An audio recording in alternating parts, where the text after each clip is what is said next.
Muy buen día a todos.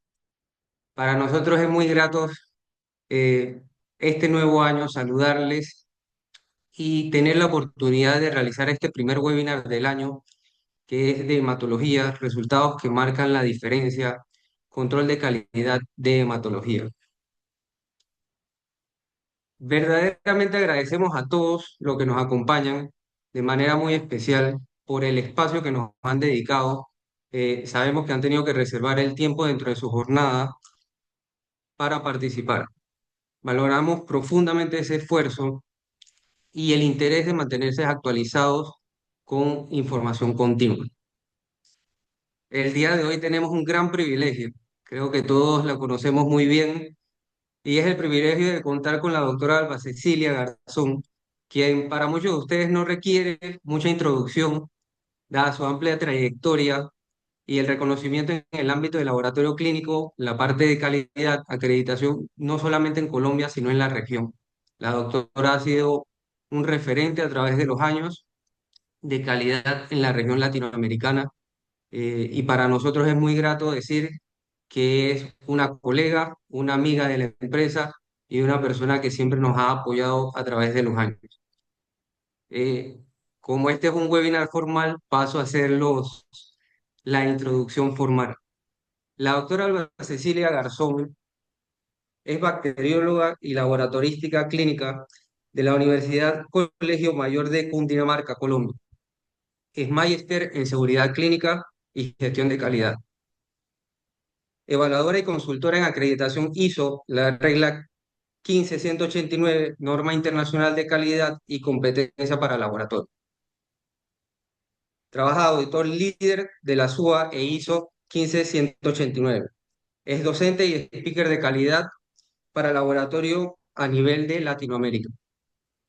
Directora científica del grupo ACG, que es el Grupo de Asesoría de Calidad y Gestión, y el ensayo de aptitud POQ-TROL. Está manejando el programa de ensayo de aptitud Proficiency Testing, esquema de evaluación externa para pruebas POC o POCT. Estamos seguros de que esta sesión será de gran valor para todos, tanto en la parte práctica como académica. Al finalizar el webinar, realizaremos una lectura formal de la biografía de la doctora una vez más para que lo tengan en sus registros. Para nosotros es muy grato compartir este espacio y tiempo con ustedes y le damos el espacio a la doctora para su presentación. Muchas gracias, doctora Alba Cecilia, nuevamente por participar.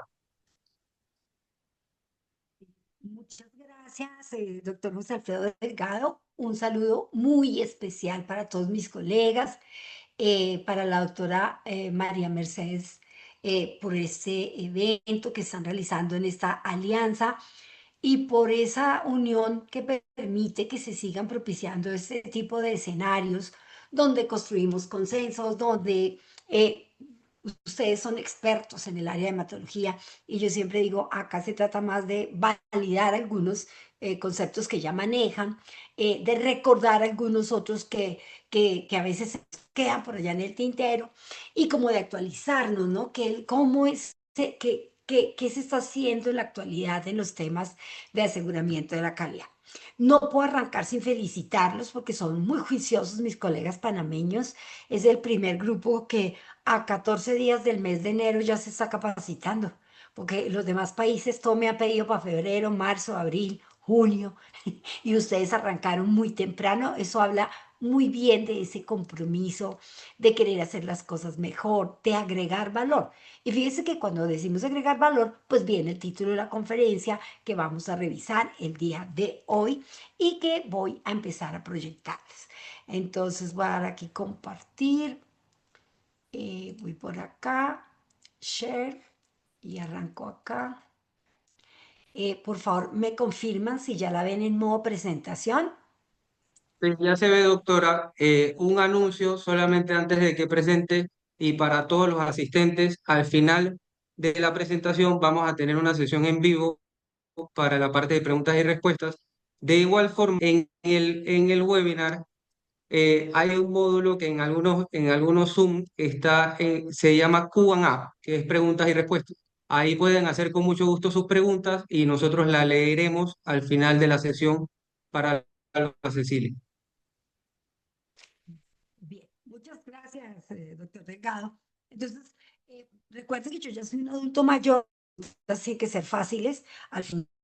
Bueno, pero para que yo se las pueda contestar. Entonces, vamos a hablar hoy de resultados que marcan la diferencia. Y fíjense que marcar la diferencia implica hacer algo distinto, ¿cierto? Es cómo agregar valor desde esta área tan importante, esta disciplina de nuestro conocimiento, que es el área de la hematología. Y parte de marcar la diferencia y agregar valor es poder garantizar esa validez que tiene el resultado, ¿sí?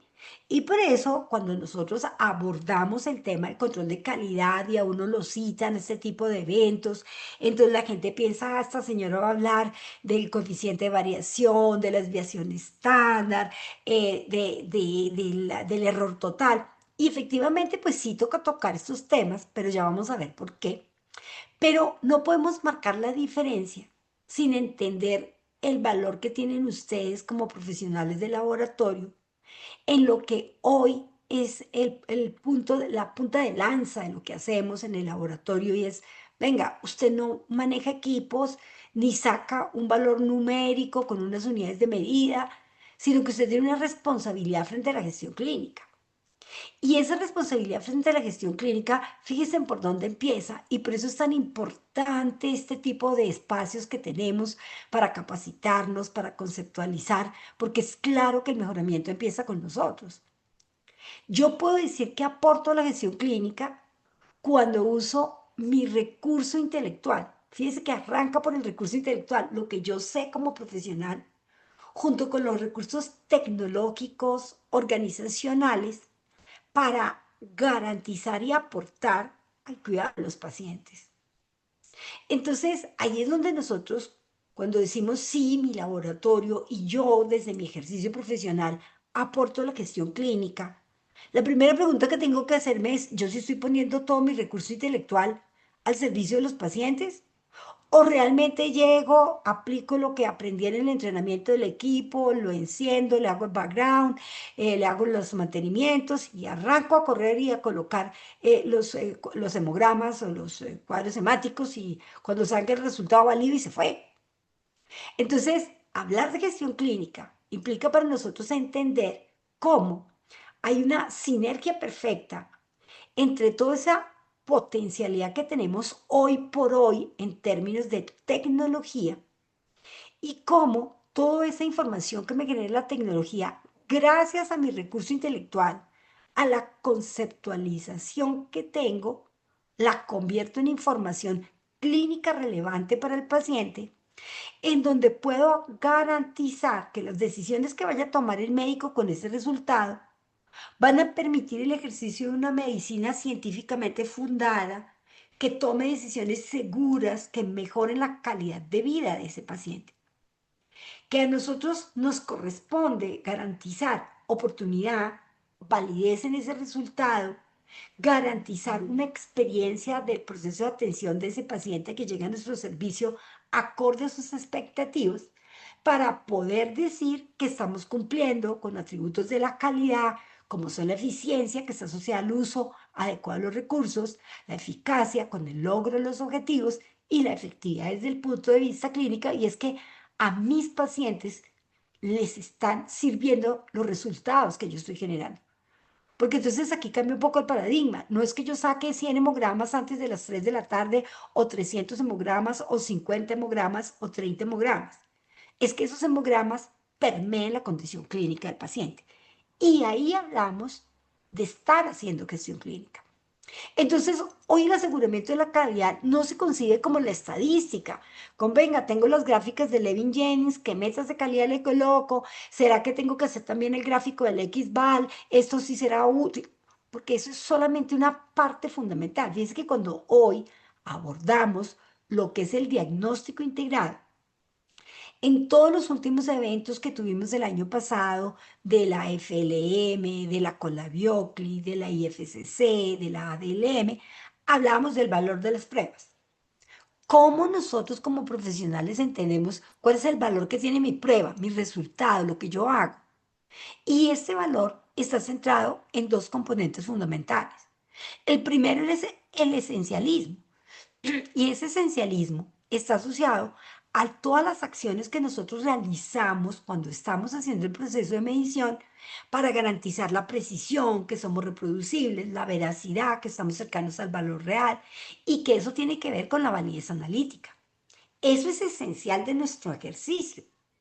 Pero el segundo componente que no podemos perder se llama el consecuencialismo. ¿Qué pasa con mi resultado? Si permea la condición clínica del paciente, si realmente está siendo útil para la toma de decisiones, y si digo que la hemoglobina está baja, que el hematocrito está baja, que los índices hemáticos están alterados, eso sí tiene un valor diagnóstico y sí coincide, por ejemplo, con el diagnóstico de anemia de ese paciente. Entonces, en muchos países que yo, y me declaro que he sido partícipe de eso, se me quedaron en el esencialismo, calculando el coeficiente, haciendo el error total, haciendo la sigmametría, pasando controles y mirando gráficos. Eso es fundamental, es esencial. Pero cuando yo quiero aportar a la gestión clínica, tengo que migrar a entender el valor que tiene mi resultado y cómo generar y romper esos paradigmas de quedarme solo en lo estadístico. A mí no me ven, ¿sí? Como en el anonimato. Es que a mí me perciben como que yo llego al laboratorio, allá prendo un equipo y salen unos datos, sino que realmente nosotros garantizamos desde una gestión integral de calidad, que es conocer los riesgos individuales de la población que atendemos. Oiga, ¿qué tipo de población atiende? Son niños, son adultos mayores, son maternas, son pacientes oncológicos, son pacientes crónicos, son pacientes polimedicados. ¿Para qué le están pidiendo el examen? ¿Qué tipo de condición tiene este paciente que va a estar asociada a la validez de este resultado? Y que son características que tenemos que volver a revisar, porque desde el punto de vista analítica, el control bajo, normal y alto eso no me lo va a detectar. Entonces, ahí es cuando ese paradigma empieza, se cambia ese paradigma de que es suficiente con que homogenice bien la muestra y pase los controles, el bajo, normal, el alto, o el normal, el bajo y el alto, y que con eso ya lo estoy haciendo bien.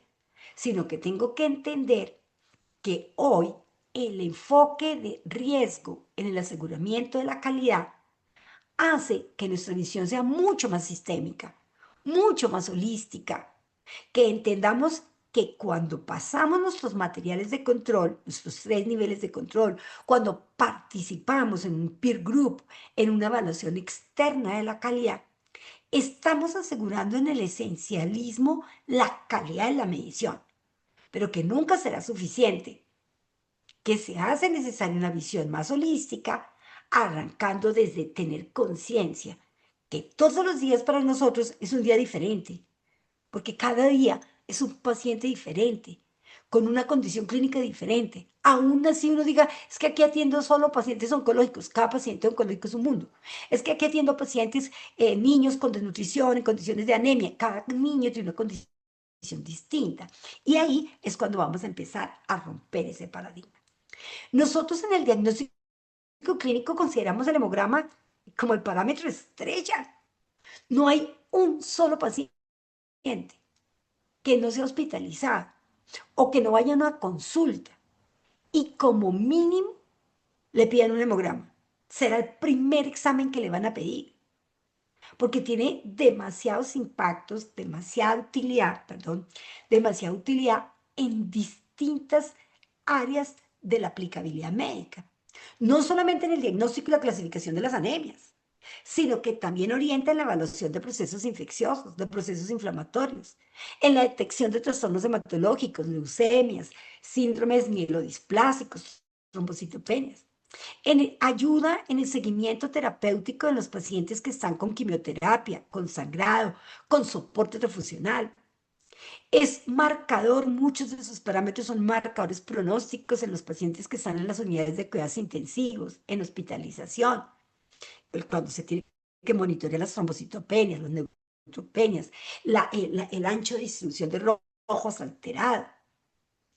Por lo tanto, tenemos que entender que prácticamente quienes hacen hematología, quienes tienen la responsabilidad de liberar un resultado de un hemograma, están impactando la vida de casi todo el 100% de los pacientes o que van al laboratorio por consulta externa o que inician un proceso de hospitalización. Que este tipo de examen es esencial, que es absolutamente sensible, que participa en diagnóstico, seguimiento y pronóstico.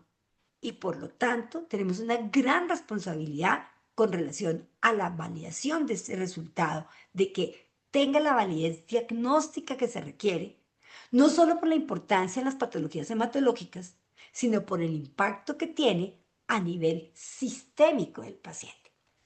Cuando uno tiene en cuenta esto y lo asocia con todo lo que nos piden hoy la regulación, porque a veces muchos dicen, a esta vieja ahorita va a hablar de las normas, qué cartera, y para qué va a nombrar la 15189 si yo no estoy acreditado. Yo le decía a mis doctores, doctores, que no se necesita que usted esté acreditado para que lo haga bien. La acreditación es un medio en un objetivo.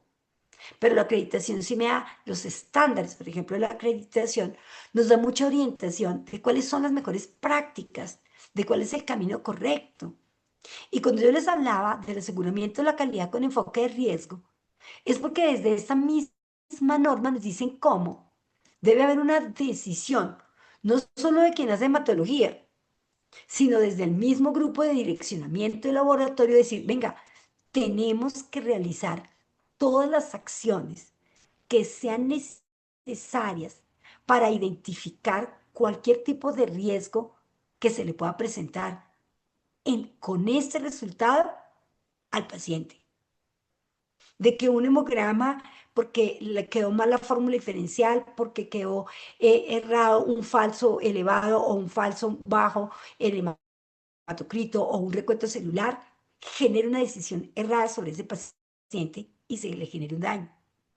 Y por eso, hoy, el riesgo, pensar en riesgo, es lo que me permite objetivizar la toma de decisiones. Ya cuando ustedes les dicen, venga, ¿y usted por qué corre 3 niveles de control en hematología y no 2?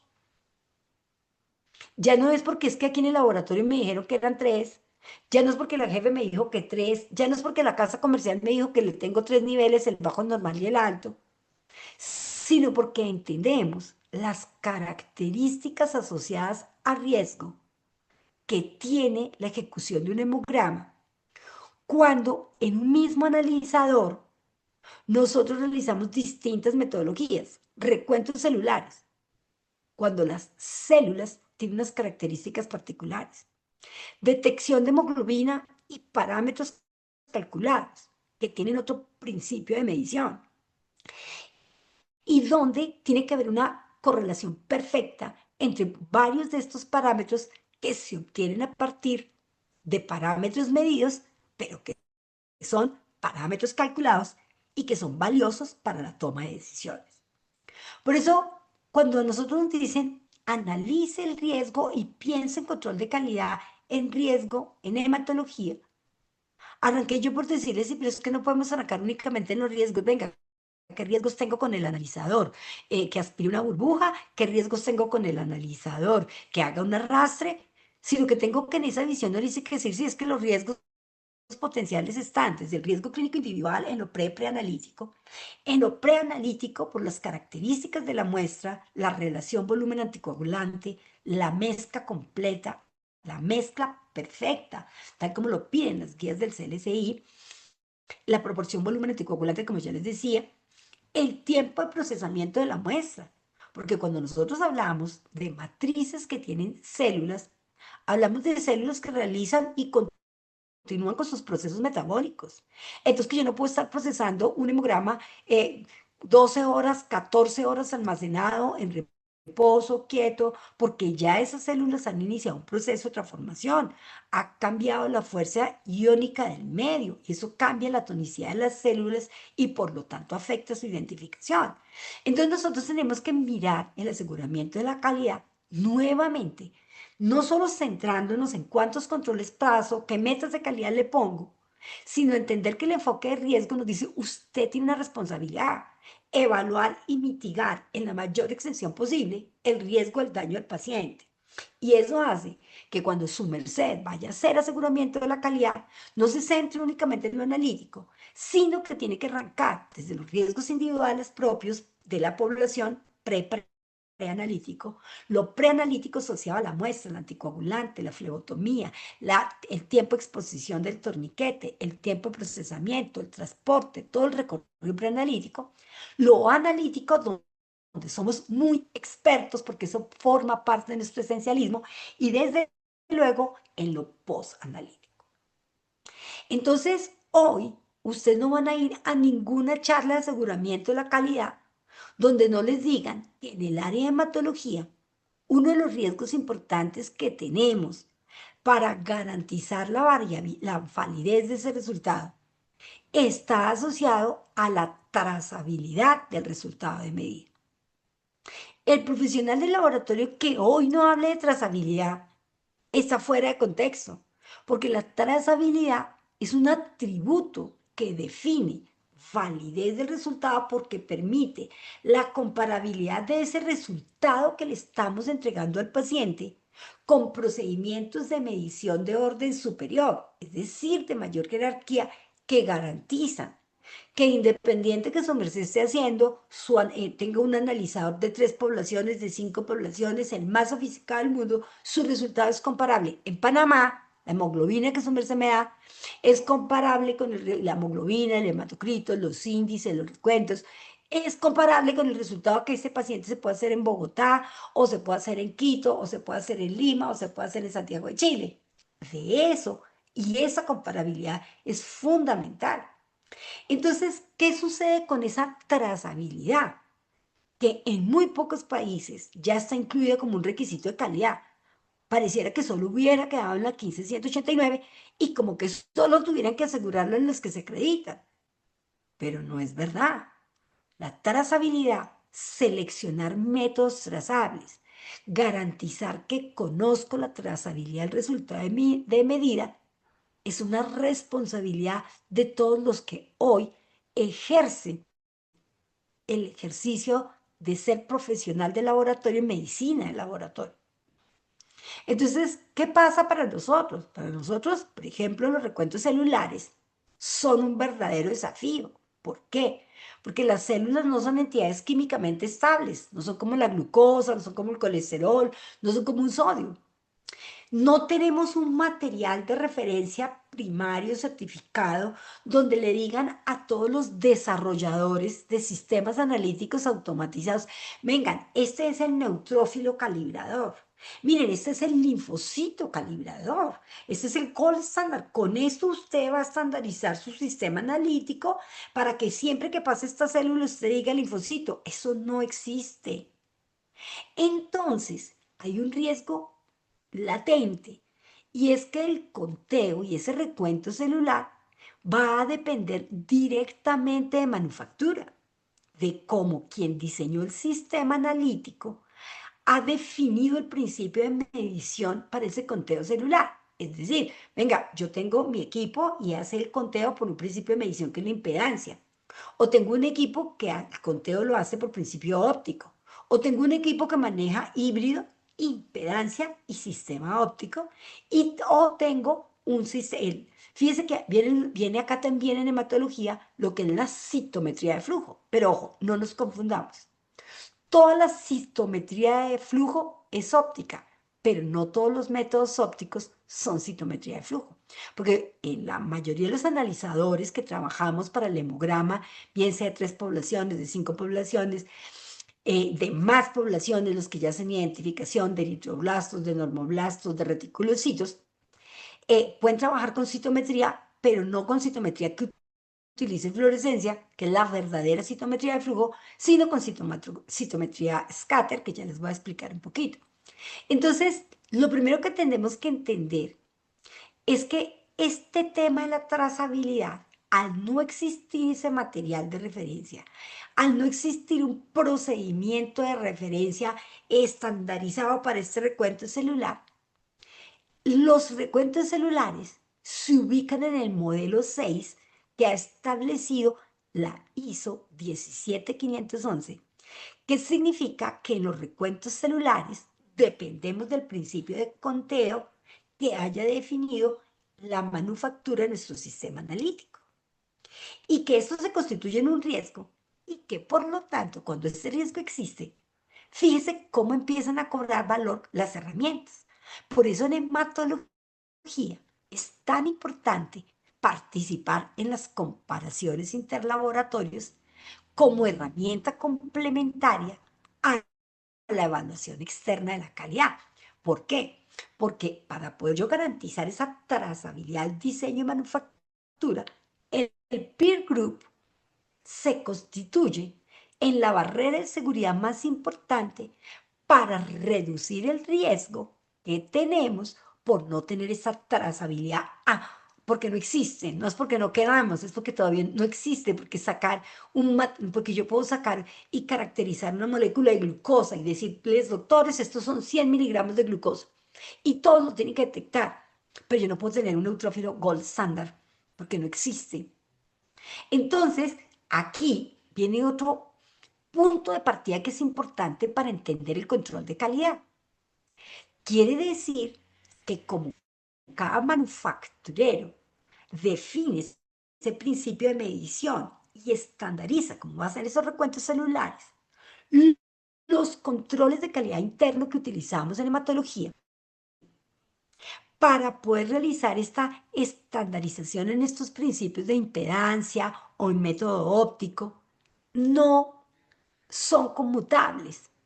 ¿Por qué? Porque no tienen células, los controles de calidad interno, nucleadas, como decir que tenga, como si yo tengo una glucosa para calibrar la prueba, sino que en los sistemas ópticos de detección, bien sea impedancia o bien sea por método óptico, lo que se ajusta, lo que se verifica es la dispersión de la luz o la intensidad y el número de pulsos que se presenten, si estamos hablando de un método de impedancia.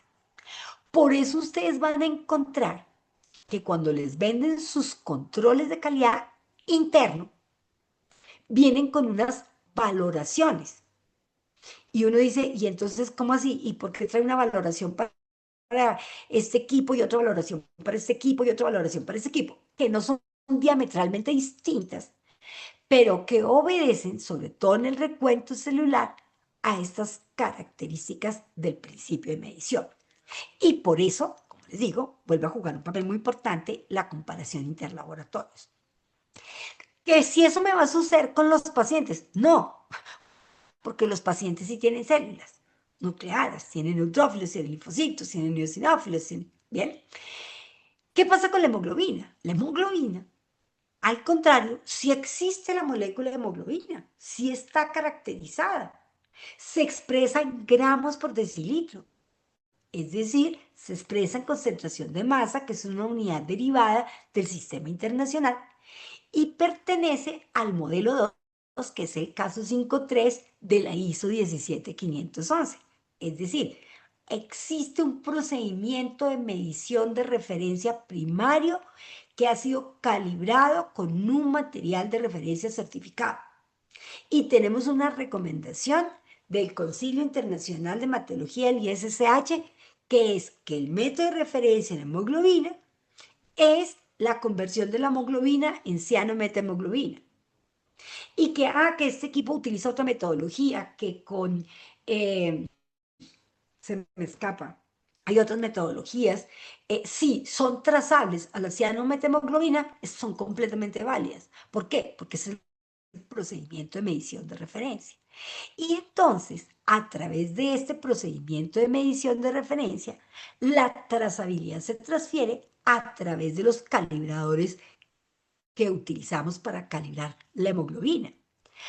Igualmente, acá tendremos que ver esa hemoglobina, qué tan conmutable es cuando estamos utilizando esos calibradores, si es de origen humano, si es de origen animal, si es de origen mixto, pero la mayoría de los controles de calidad, tanto de los controles para hemoglobina como la hemoglobina que viene en los calibradores, es perfectamente conmutable. Bien, adicionalmente, para minimizar este tipo de riesgos, por eso la misma norma exige que hoy en términos de aseguramiento de la calidad, los laboratorios hagan la verificación de sus métodos de análisis antes de ser incorporados y antes de que se liberen resultados de pacientes.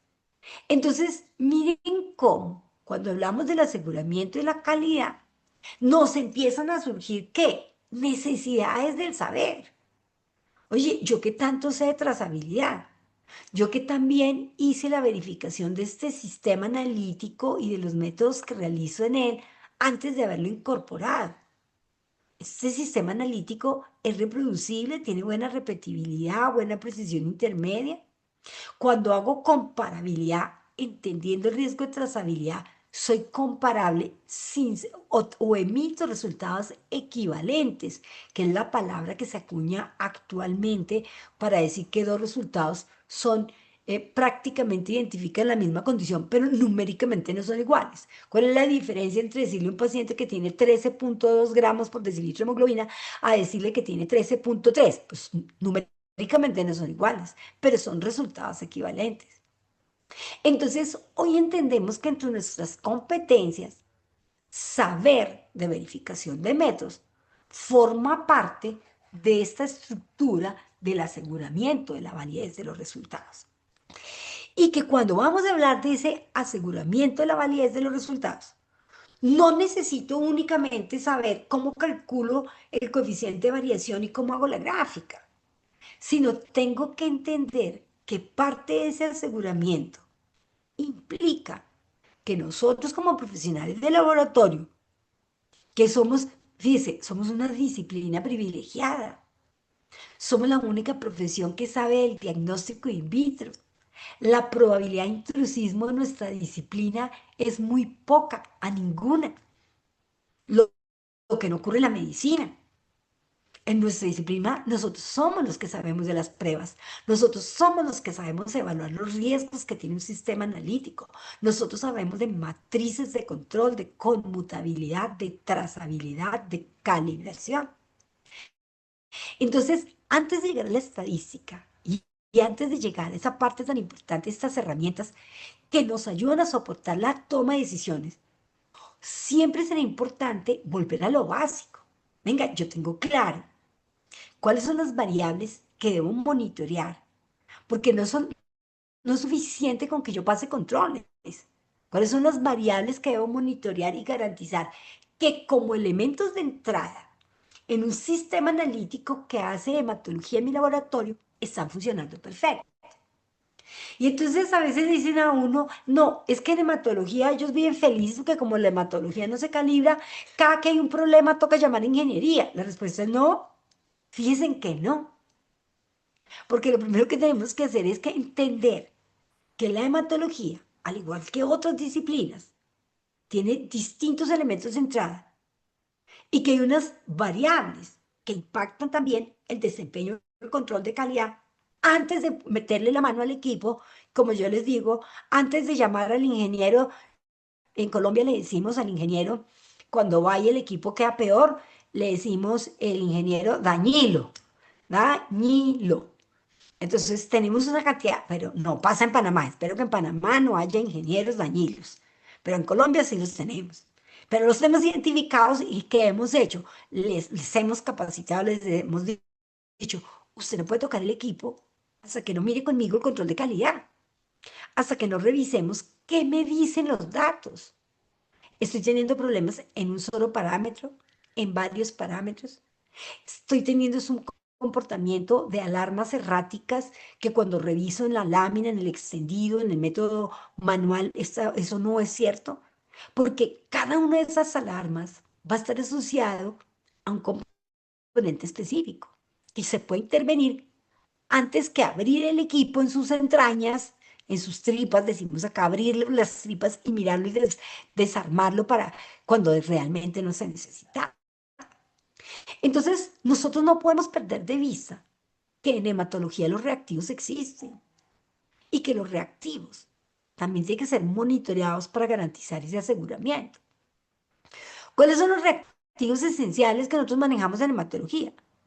Independiente que su principio de medición sea impedancia, sea óptico o sea mixto, impedancia y óptico, todos los analizadores de hematología tienen un diluente.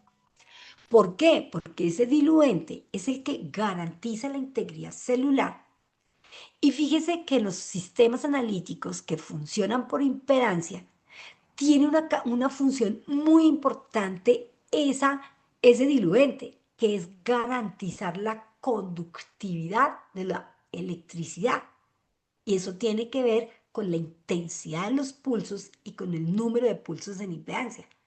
Por lo tanto, cuando uno entiende el diluente y la importancia que tiene, ve el impacto de que cualquier alteración que tenga el diluente, por una mala mezcla, por una fecha de vencimiento, por un mal manejo durante el transporte, me va a afectar los recuentos de rojos, de plaquetas, el volumen corpuscular medio y el volumen plaquetario medio. Y que cuando el diluente está molestando, se van a presentar, ¿qué? Recuentos erráticos. Y fíjese que cuando uno empieza a tener problemas con el diluente, puede empezar a tener ruidos que se van a manifestar en los background. Luego viene el lisante. El lisante porque es muy importante, pues porque se utiliza para poder ver y observar, para que los métodos puedan detectar con mayor fiabilidad los leucocitos y hacer el recuento diferencial. ¿Qué hace el lisante? Su nombre lo dice. Lisa los eritrocitos y preserva los leucocitos. Por lo tanto, si tenemos algún problema con el lisante, se va a afectar el recuento de leucocitos y el diferencial leucocital. ¿Cómo puede fallar un lisante? Fácil. Por lisis incompleta, no lisa completamente. Entonces vamos a tener blancos falsamente aumentados. O vamos a tener otra característica del lisante y es que puede tener una lisis excesiva. Y entonces vamos a tener pérdida de las subpoblaciones. Y fíjese cómo es importante que por eso parte del control de calidad es como mis doctoras y mis doctores allá que son tan juiciosos, porque yo Panamá lo llevo en el corazón por su disciplina, por su constancia, por ese compromiso que ha tenido por más de 20 años trabajándole al tema de la calidad, llevan ese control de lotes, llevan el control de los cambios, cuándo se puso el diluente, cuándo se puso el lisante, en qué volumen de consumo vamos. Y en todos los analizados, entonces cuando hay un método que solamente el diluente y lisante, y en todos los analizadores de hematología que tengan como principio de medición el método óptico, vamos a encontrar algo muy importante, otro reactivo muy importante, que es el fluido envolvente. Ese fluido envolvente es obligatorio en los métodos ópticos. Y miren la importancia de ese fluido envolvente. Eso es lo que me garantiza el enfoque hidrodinámico. Es lo que me va a garantizar que las células pasen una a una.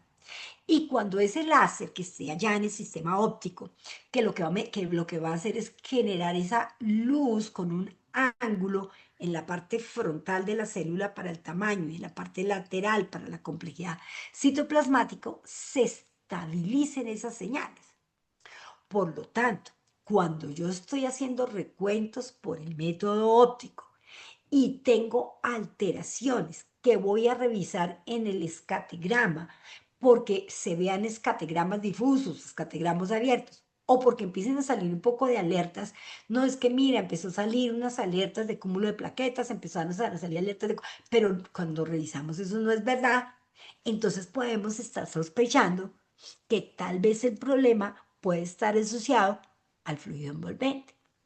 Entonces yo con esto lo que les quiero decir es que efectivamente, cuando hablamos del aseguramiento de la calidad antes de las gráficas, es entender cuáles son las variables que participan.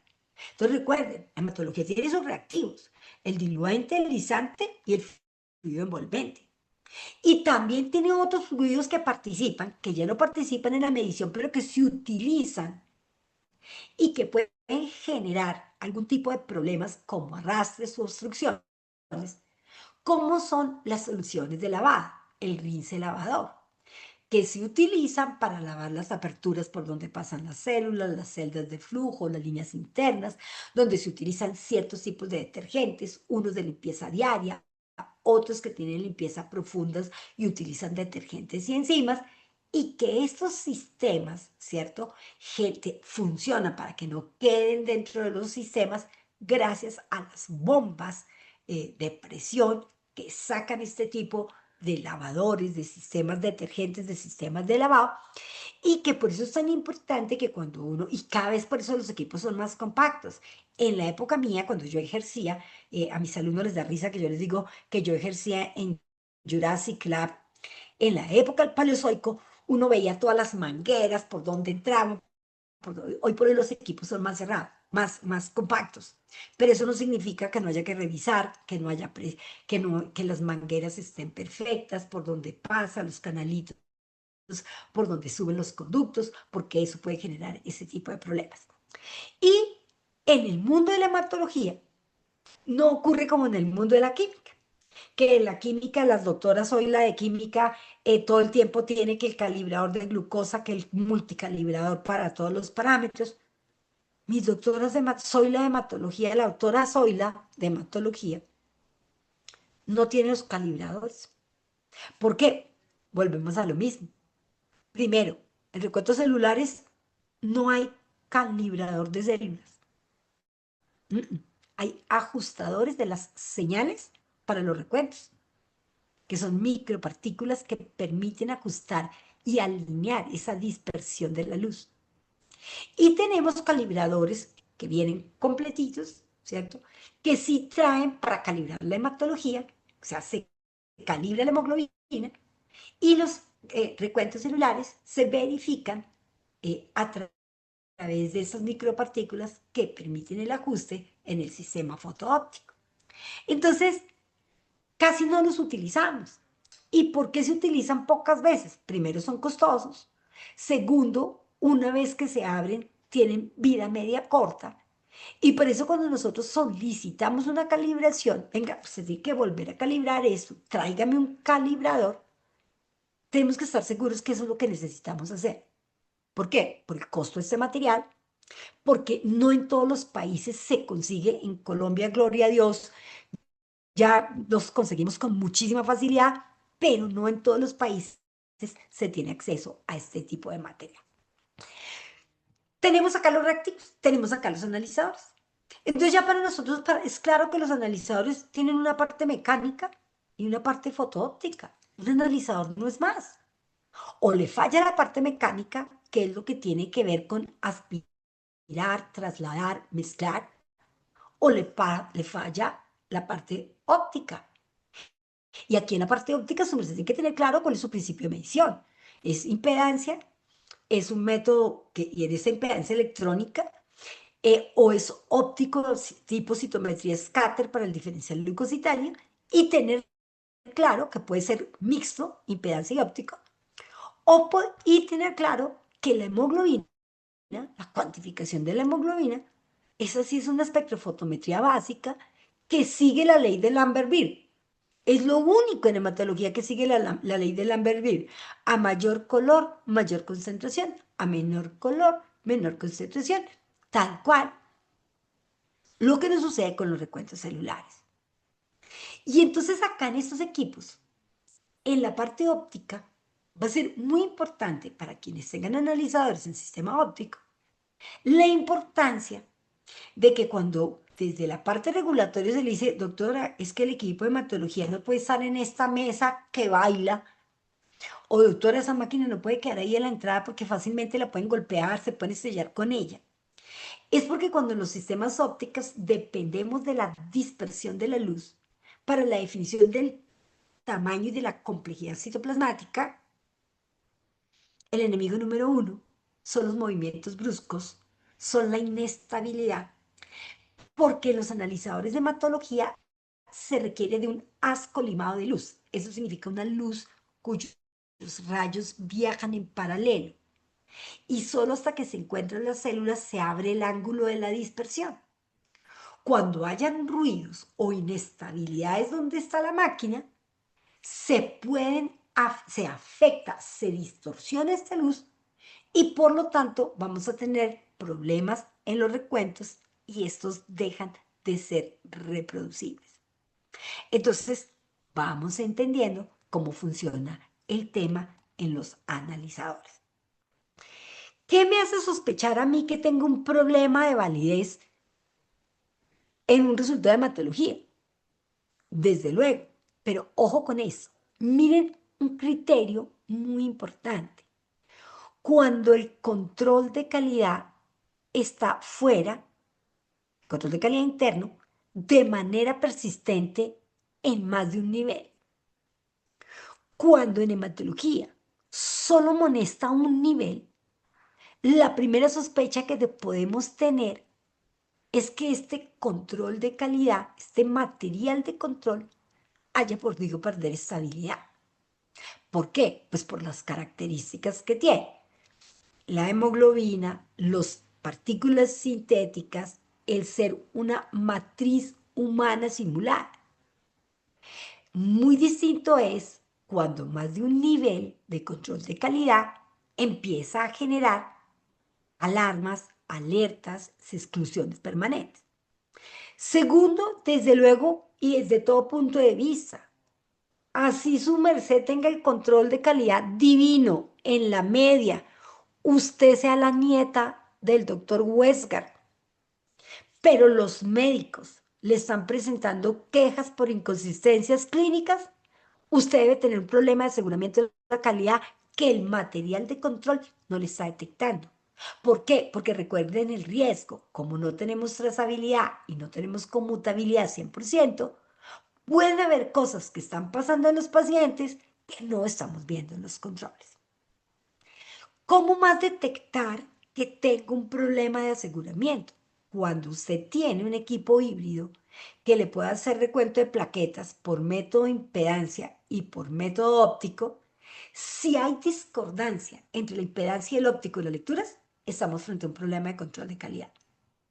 Y, y cuando tenemos muchas activaciones de banderas, de alertas repetitivas, ¿sí?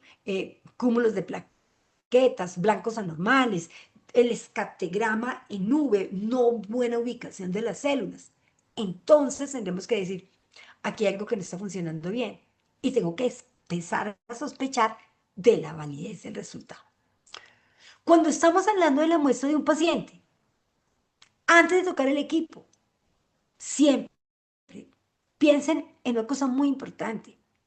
Si el resultado ya lo tiene el médico y el médico ya lo está interpretando, aquí con el paciente dice, no, a mí ese resultado no me parece consistente, créame que usted lo liberó porque los controles de calidad interno, porque su esquema de aseguramiento analítico le dijo que estaba bien. No existe el primer profesional de laboratorio, y menos en Panamá, que vaya a liberar un resultado de hematología sin que los controles le den. Entonces el tema no está ahí. Porque si ya el médico está con el resultado, entonces antes de pensar, eso es el equipo, hay que revisarlo, hay que mirar, llamen al ingeniero, llamen al técnico. No, espérate, porque estamos hablando de un paciente y un resultado que si ya está fuera, el control estaba bien. Entonces tengo que devolverme al paciente, tengo que devolverme a la muestra. Sería la muestra, sería una muestra envejecida, sería que la proporción anticoagulante muestra la correcta, sería una muestra embolizada. Revisemos los reactivos, miremos las fechas de vencimiento. Si hemos tenido picos, fíjese que los diluentes, los lisantes, son reactivos ricos en sales. Entonces los cambios bruscos de temperatura externa, que le apagan el aire, que le prenden el aire, que sube la temperatura, que baja la temperatura, puede provocar precipitaciones que se van a ver afectados, que van a afectar los resultados. Entonces hay que volver a revisar. Y como les decía, pues ya tendríamos que volver a decir, bueno, ¿será que se nos pasó ese día algo del control? Volvámoslo a mirar. Pero técnicamente, cuando el problema de control de calidad se detecta en el paciente, yo no tengo que ir a buscar en el control de calidad si estoy siendo responsable en la liberación de resultados. Es decir, que antes de liberar un resultado, he verificado, he validado que los controles de calidad interno están estables, que no tienen ningún patrón de desempeño, que no hemos tenido exclusiones en el externo y muy importante, que en mi peer group o mi comparación interlaboratorios estoy siendo reproducible. ¿Cuáles son las limpiezas? Digamos, ¿cuáles son esas acciones habituales para que empecemos a ver las herramientas que generalmente trabajamos? Entonces, generalmente nosotros, ¿qué hacemos? Siempre en hematología, lo primero que hay que hacer será siempre el tema de la limpieza, ¿sí? Lo primero es, ¿por qué? Porque se pueden presentar algunas alteraciones en las celdas de flujo, porque pueden haber burbujas y hay que hacer purga para eliminar esas burbujas y los lavados es suficiente. Entonces, siempre habrá que revisar, venga, mis doctoras están teniendo buena adherencia a las rutinas diarias de limpieza, de mantenimiento que tiene el analizador. Ah, sí, ¿cada cuánto le estamos haciendo la limpieza profunda? Ah, no, es que me dijeron que cada 6 meses. Pues es como si a mí me dicen que mi carro yo tengo que hacerle mantenimiento cada eh, 5 años, pero si lo pongo a trabajar de Uber o de Cabify o de todas esas plataformas, pues tiene más uso. Tendré que incrementar la frecuencia porque el riesgo aumenta. Entonces, tenemos que tener en cuenta todo el tema de la limpieza. Antes de solicitar que me lo calibren, siempre, doctores, hay que revisar el recuento óptico si su equipo es híbrido, comparar. O sea, yo debo sospechar que efectivamente es un tema de calibración cuando hay discordancia entre los recuentos ópticos versus los recuentos de impedancia. Y acá, fíjese que en la patología, por ejemplo, cuando también sospecho en los escategramas porque no hay buena distribución, el gol estándar será su ojito. Entonces habrá que hacer esa comparación menor, esa comparación. Cuando también hay que sospechar que hay que llamar a que hay que traer calibradores. Ah, porque el fabricante cambió la estandarización diciendo hay que volver a calibrar el equipo. Yo traje unos calibradores, pues ahí hay que calibrar. No hay nada que hacer. Pero siempre que le hagan un mantenimiento mayor al equipo, como que le cambien un sensor o que le cambien una celda de flujo, habrá que volver a calibrar para volver a pasar los controles y garantizar que el sistema quedó estable. ¿Cuándo habrá que volver a pensar en pedir una calibración? Cuando en el ECA, en la evaluación externa de la calidad, frente al valor verdadero, me muestre que tengo un sesgo sistemático, pero que sea clínicamente significativo. ¿Por qué? Porque en hematología es muy frecuente la presencia de pequeños sesgos que no se mueven a más de una desviación estándar y esto se da por la misma estabilidad de los sistemas analíticos, de las funciones de calibración seteadas que traen los equipos. Entonces a veces se nos ocurre, es que no me gusta verlos ahí todo el tiempo en el externo, en ese ladito. Si no es clínicamente significativo, déjenlo quieto y anótelo en sus registros como un sesgo estadístico no clínicamente significativo. Y una recomendación más que nos da la ISSH es, nunca mire solo el control de calidad interno por aislado. Usted para eso tiene interno, peer group, evaluación externa, más todas las revisiones y los checklists que ya debe estar elaborando con relación a las rutinas diarias de limpieza, al manejo de los reactivos, que se deben llevar por definición en el laboratorio.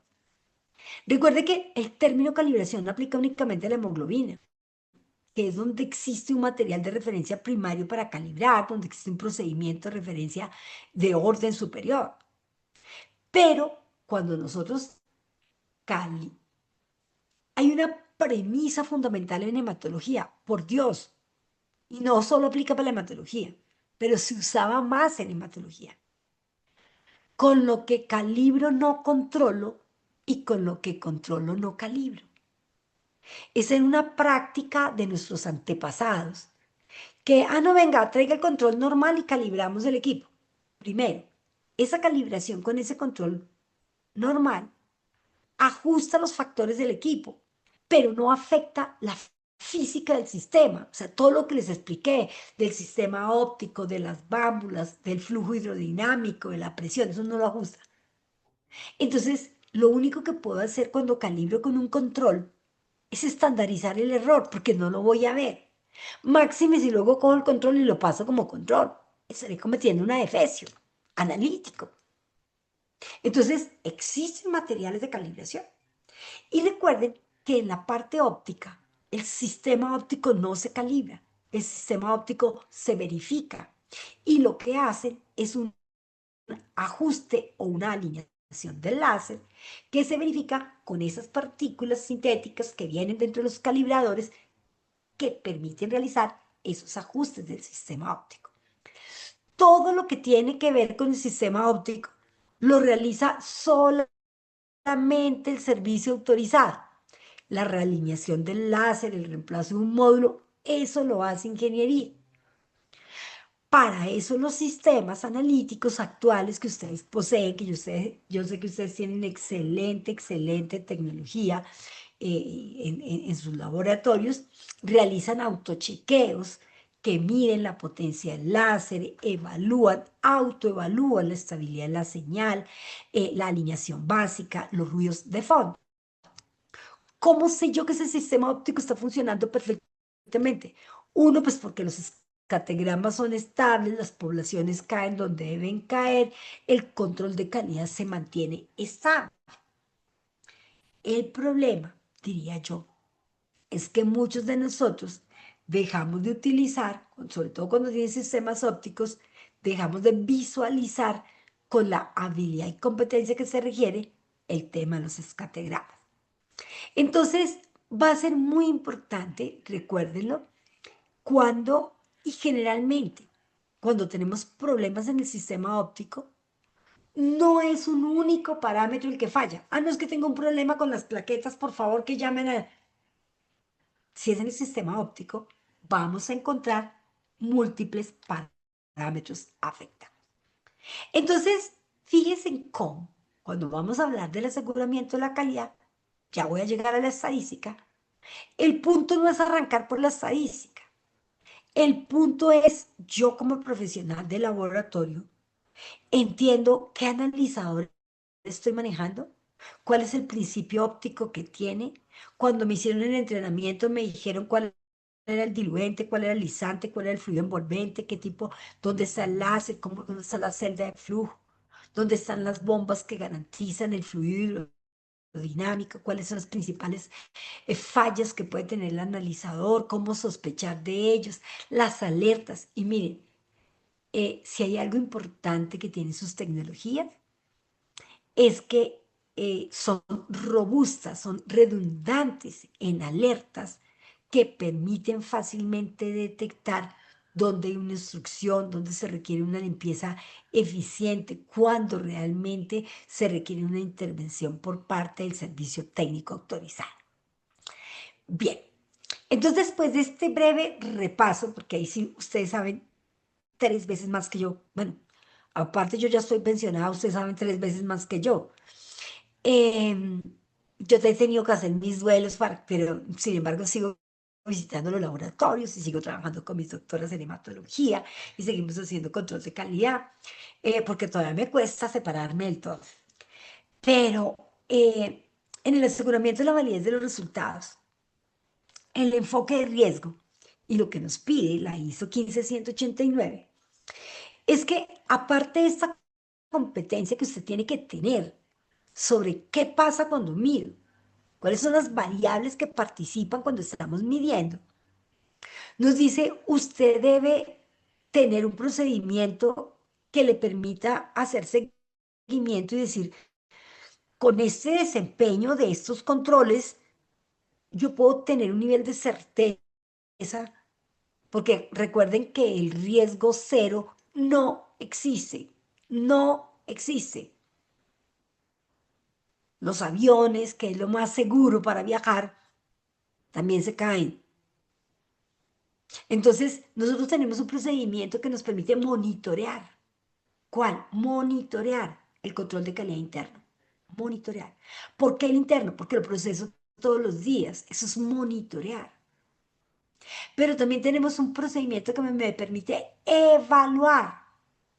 Y en la evaluación tenemos dos herramientas en hematología absolutamente poderosas. La comparación interlaboratorios y el ECA, la evaluación externa de la calidad. Entonces, Esos son mis procedimientos para hacer el seguimiento a la validez de los resultados.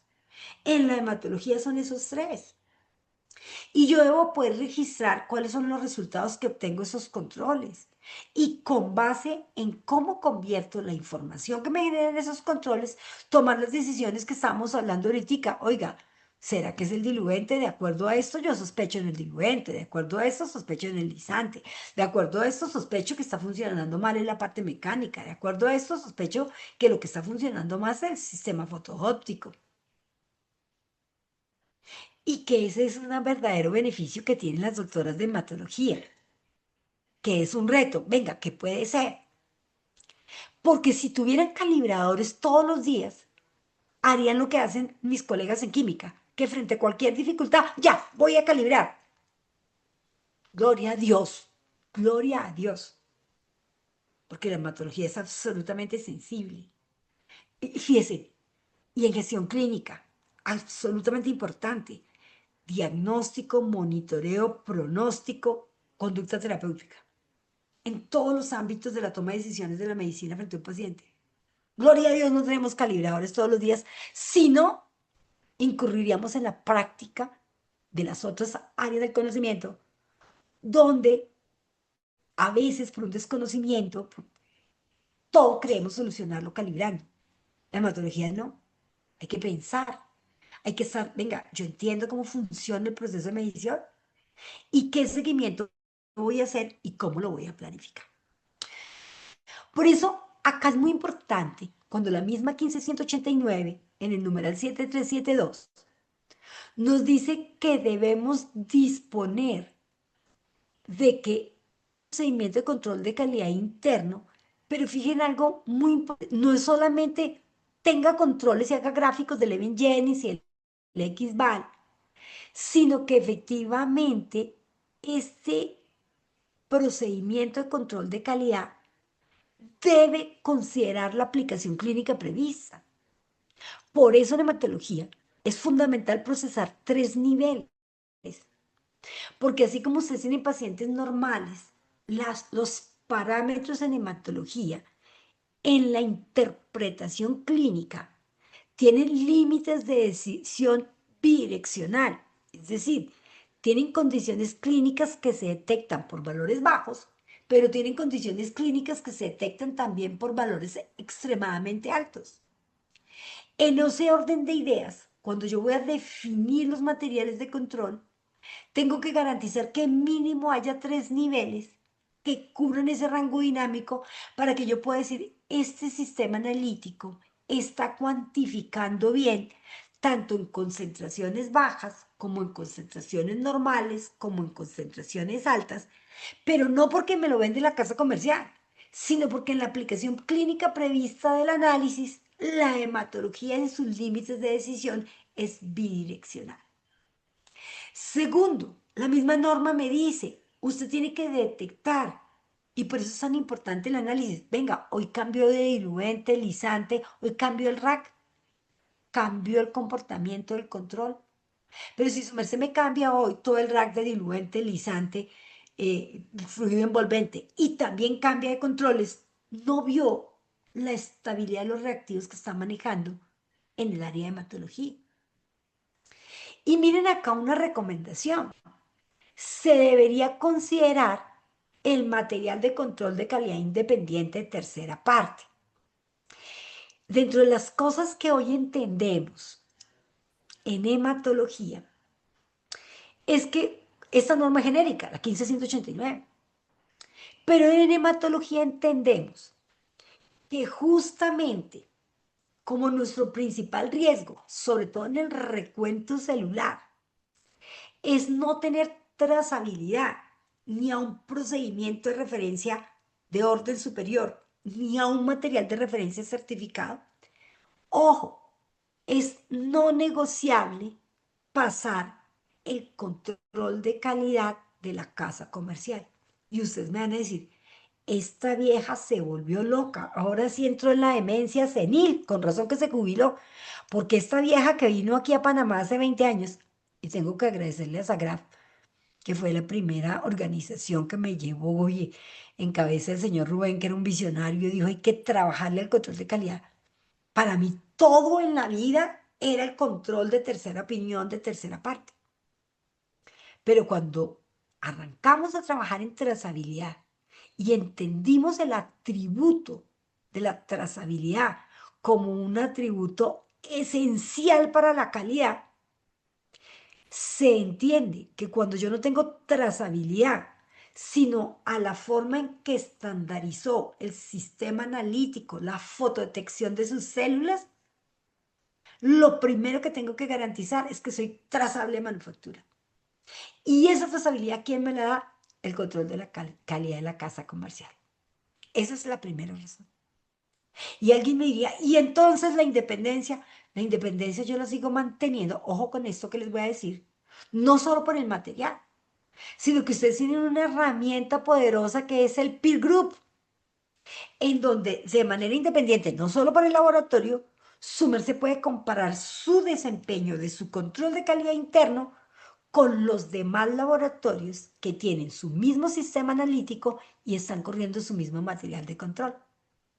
Y mantiene esa independencia cuando participa en un ensayo de aptitud, que es no negociable, porque la evaluación externa de la calidad es no negociable. ¿Por qué? Porque es la única herramienta de evaluación que se parece a lo que pasa con los pacientes. Es una muestra ciega, que no le conocemos el valor, que se procesa una sola vez, igual que el paciente, y entregamos el resultado.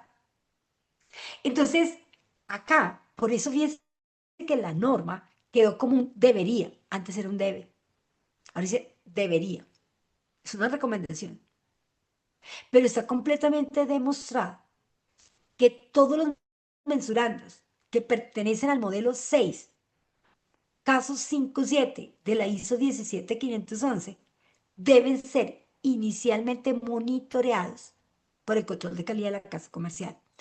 Complementada a esta estrategia, por no tener la objetividad y la independencia, con un peer group o con el XVAL del laboratorio. ¿Cuál es el XVAL? Pues la media poblacional, el control, el promedio de normalidad de pacientes. Entonces, aquí va a ser muy importante cómo entendemos. Ahora, en el mundo, casi que no disponemos sino de dos manufactureros de materiales de control para hematología. Entonces, tanto como decir que los controles que se promueven como independientes sean realmente independientes, más bien son semidependientes, porque yo te los maquilo, tú les pones otra maquilo. ¿Me entienden cuando yo les digo maquilo, maquilar, hacer?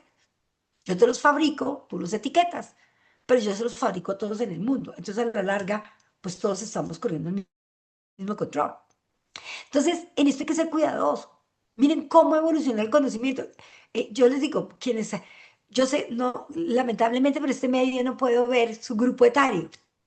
No sé si estoy hablando con mi relevo generacional o si estoy hablando con algunas doctoras que sean un poco jurásicas como yo, pero quienes me conocieron, yo no moría por el control independiente. O sea, pero hoy entendemos que lo primero para definir qué material de control debo trabajar en el laboratorio es saber la trazabilidad. Y eso me va a definir qué tanta utilidad me está garantizando un control de calidad independiente o el control de calidad de la casa comercial. En hematología, fíjese, y no en hematología, sino en todos los analitos que pertenecen al modelo 6, el control de calidad de la casa comercial es no negociable. ¿Por qué? Porque lo primero que yo tengo que asegurar es que estoy siendo trazable a manufactura. ¿Por qué? Porque no existe un procedimiento de medición de referencia. Independiente de quién me proporcione el control y quién lo manufacture, después de que les conté el secreto más, pues yo estoy viendo una serie en Netflix de seguridad nacional de la CIA, el secreto de la inteligencia americana. Independiente de quién me fabrique el material de control, los controles deben ser estables. La matriz debe ser lo más parecido a la muestra de los pacientes. Por eso es tan importante, mis doctores, que ustedes lean, venga, a mí que me está llegando. Es una matriz de sangre humana simulada. La única matriz de sangre humana 100% es la muestra de los pacientes. Las demás, por llevar preservativos, estabilizantes, micropartículas simuladoras de células, porque no puedo tener células nucleadas dentro de la matriz, son sangre humana simulada. Y eso me genera un riesgo. ¿Cómo lo minimizo? Pues con el peer group, con la participación en el ensayo de aptitud y con todos los esquemas de aseguramiento que hago, lo preanalítico, lo analítico y lo posanalítico. ¿Cómo garantizo que sea clínicamente relevante? Procesando de manera simultánea los tres niveles de control, en cualquier orden, doctor. No es cierto que primero tiene que pasar el bajo, el normal y el alto, porque si eso fuera cierto, entonces usted tendría que organizar los pacientes cuando los va a sangrar y decirle, a ver, pacientes anémicos, hipoglobúricos, neutropénicos de primeras, porque los va a pasar de primero en el analizador. Los que tengan leucocitosis los va a pasar al último, porque qué tal que usted me haga una arrastre. No, entonces tiene que pasar en cualquier orden y el equipo tiene que garantizarme que no me hace arrastre. Lo que tiene que garantizarme es que tenga tres concentraciones que mínimamente me validen el rango dinámico de la prueba. ¿Por qué? Porque en la única parte donde el rango es absolutamente lineal es en el método espectrofotométrico, que es la cuantificación de la hemoglobina. Casi que si ustedes me dijeran, entonces yo la hemoglobina podría pasar dos niveles, yo les diría, sí, ese método es lineal. Pero sin embargo, por las características del hemograma, lo ideal, o sea, ya es por el riesgo clínico, no por las características del sistema de medición, en hematología no negociable los tres niveles de control. Por eso, fíjense en cómo cuando ustedes manejan sus insertos, los insertos tienen unos valores, unas especificaciones, fíjense que van de acuerdo a los sistemas analíticos, que en la mayoría de los parámetros es exactamente igual, en algunos no, ¿sí? Por ejemplo, en los recuentos celulares. ¿Por qué? En lo que es hemoglobina, rojos, índices hemáticos, volumen corpuscular medio, que depende de hematocrito y rojos, y concentración de hemoglobina corpuscular media, que depende de hemoglobina y rojos, etcétera, etcétera, etcétera, estos que son los índices hemáticos. Como este parámetro es completamente trazable, estos parámetros son muy comparables en el material de control. Lo que son los recuentos celulares pueden tener valores un poquito disímiles. ¿Por qué? Por el sistema de fotodetección que tiene cada analizador.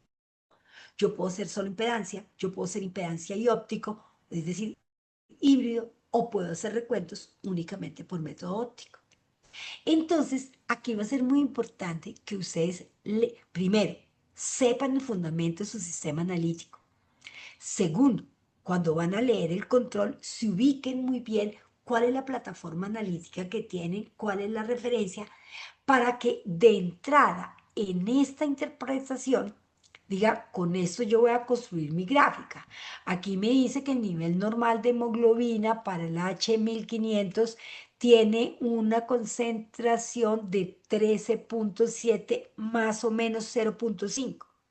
Ustedes tendrán que preguntarse, ese más o menos 5, esta tolerancia, ¿es a una desviación estándar o a dos desviaciones estándar?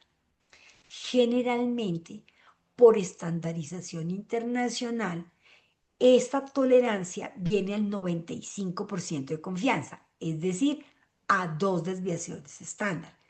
Quiere decir que cuando yo vaya a construir mi gráfico, pues va a trabajar la media 13.7 más una desviación 0.25 más dos desviaciones 0.5 y a tres desviaciones sería 0.75.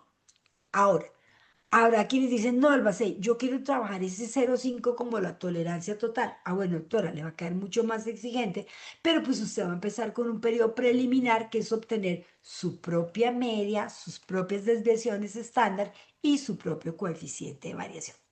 Entonces, observen cómo cada sistema analítico, el ORFI, el ORIVA, van a tener sus materiales de control con unas asignaciones dependiendo de las concentraciones y donde va a ser muy importante que ustedes interpreten y lean completamente el inserto para saber cómo viene titulado ese material de control.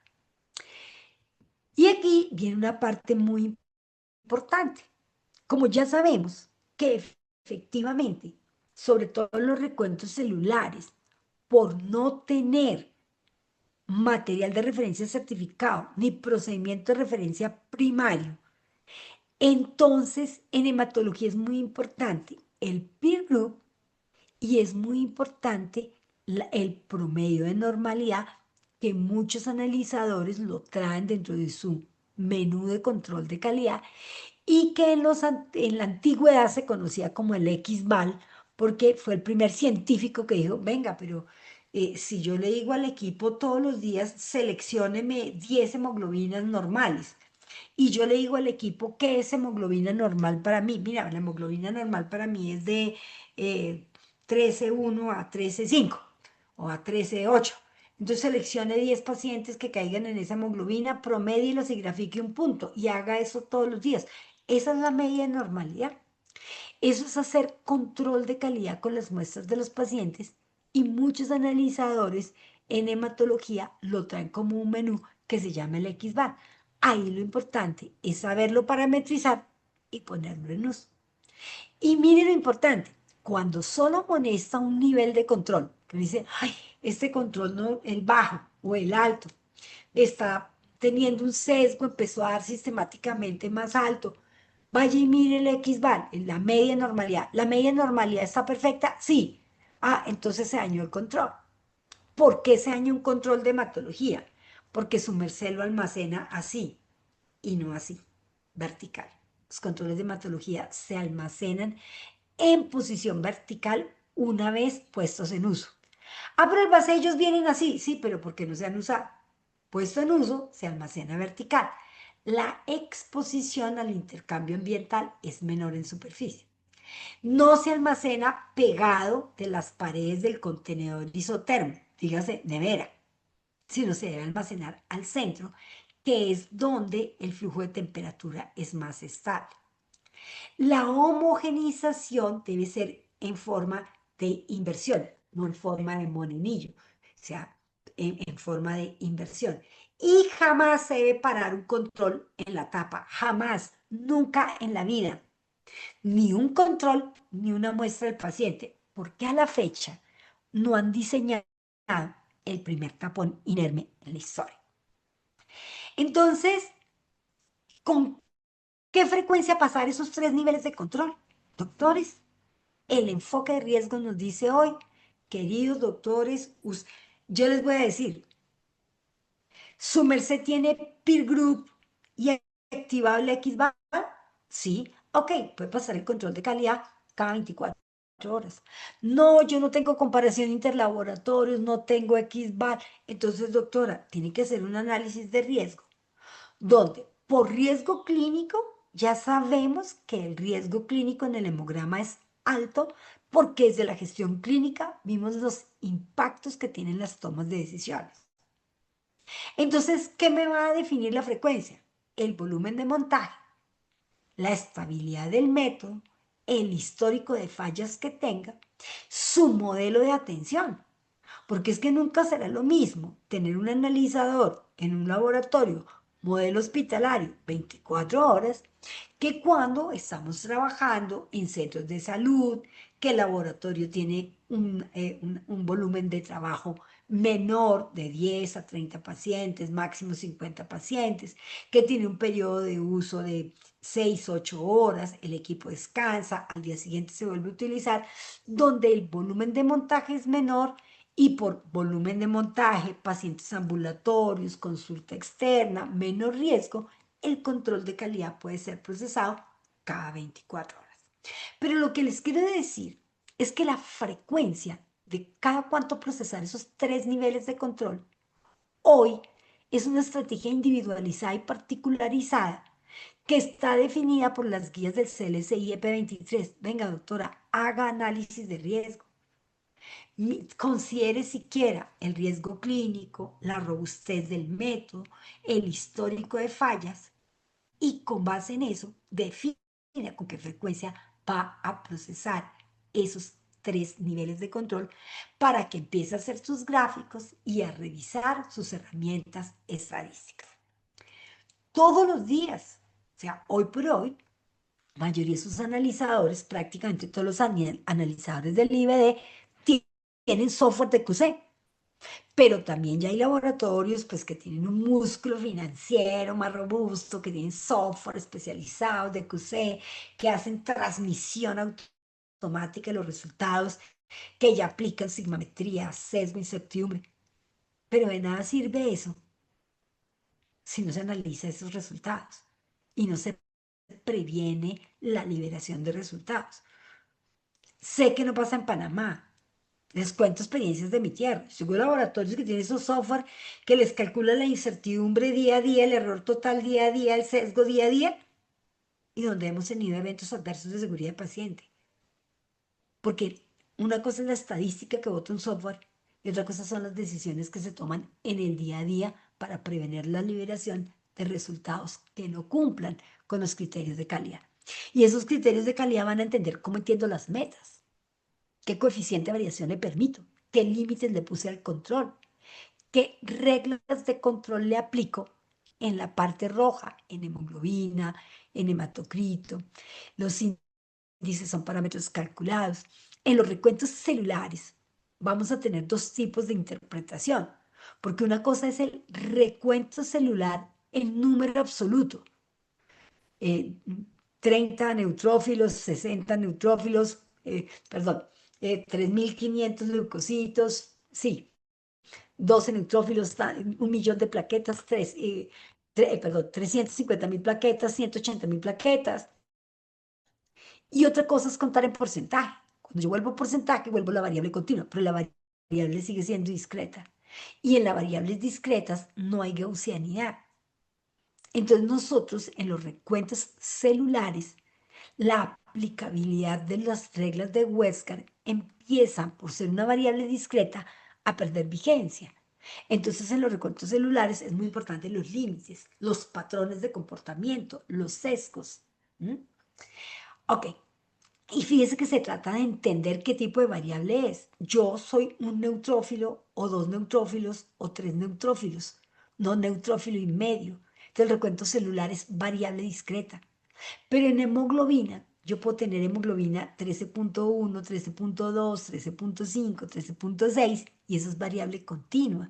Y al ser variable continua es muy gaussiana cuando se hacen las réplicas y ahí aplica todas las reglas de Westcott. Entonces, hoy por hoy, las aproximaciones al control de calidad ya no eran, no es que yo aprendí que a todos se le aplicaban reglas de control. Y a todos se le hacía gráfico de Levin-Jennings y a todos se le aplicaban las reglas de Westgard. Eso fue en el Paleozoico. Eso fue lo que yo viví. Fíjese, a todo había que ponerle control independiente. O yo le digo, no, espérate, dime a qué modelo de trazabilidad corresponde y con base en eso vamos a saber qué material de control seleccionar. Dime qué sistema analítico y qué función de calibración tienes, lineal, no lineal, sigmoidal, y ahí vamos a saber cuántos, y por riesgo clínico, cuántos niveles de control. Y miremos qué tipo de variable es para saber si tiene distribución normal y si tiene distribución normal, le es aplicable todo el concepto Westgariano, media, desviación, coeficiente y reglas de Westgard. Por allá, quienes arrancaron conmigo hace 25 años, no me hubieran escuchado decir esto, porque para nosotros todo era Westgard. Hoy, el abanico de actividades de control de calidad es completamente distinto y hoy ya entendemos más el fundamento y el deber ser del aseguramiento de la calidad. La siguiente herramienta que no es negociable es la evaluación externa. Usted tiene que participar en un ensayo de aptitud. Tienen que participar. ¿Por qué? Porque es una herramienta de evaluación. El control de calidad interna es una herramienta de monitoreo. Pero la evaluación externa de autores tiene el mismo problema de conmutabilidad que el interno. Exactamente el mismo. Por eso en hematología es importante entender esas características del material. Y por eso es tan importante entender contra quién me comparan. Venga, ¿cómo me comparan? ¿Contra una media de consenso? ¿Con los que tienen mi mismo ORFI? ¿Con los que tienen mi mismo ORIVA? ¿Con quién me están comparando? ¿O es la media de todos los grupos? A mí me serviría la media de los grupos en la hemoglobina, de todos los métodos en la hemoglobina, porque es completamente trazable. Pero a mí no me pueden comparar con la media de todos los equipos en los recuentos celulares, porque yo no tengo, no por mi culpa, sino porque es que no tiene trazabilidad, sino que pertenece al modelo 6.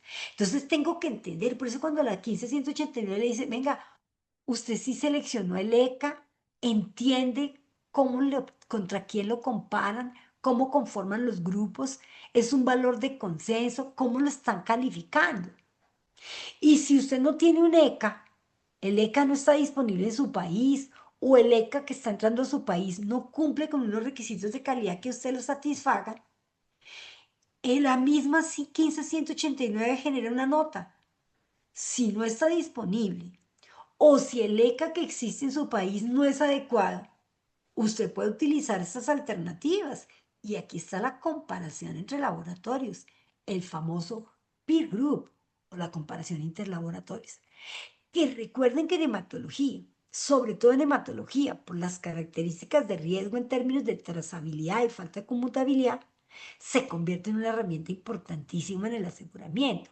Las comparaciones interlaboratorios me permiten monitorear mi reproducibilidad con los mismos analizadores que comparten mis mismas características metrológicas y que están procesando en tiempo real mi material de control. Entonces, eso está escrito en las normas, está escrito en la 15189. ¿Qué me corresponde a mí? Sacarle jugo a las herramientas. Venga, de pronto, no, sí, es que yo participo en un ECA, pero el ECA me llega cada 3 meses. Y entonces durante esos 3 meses, su merced no hace evaluación.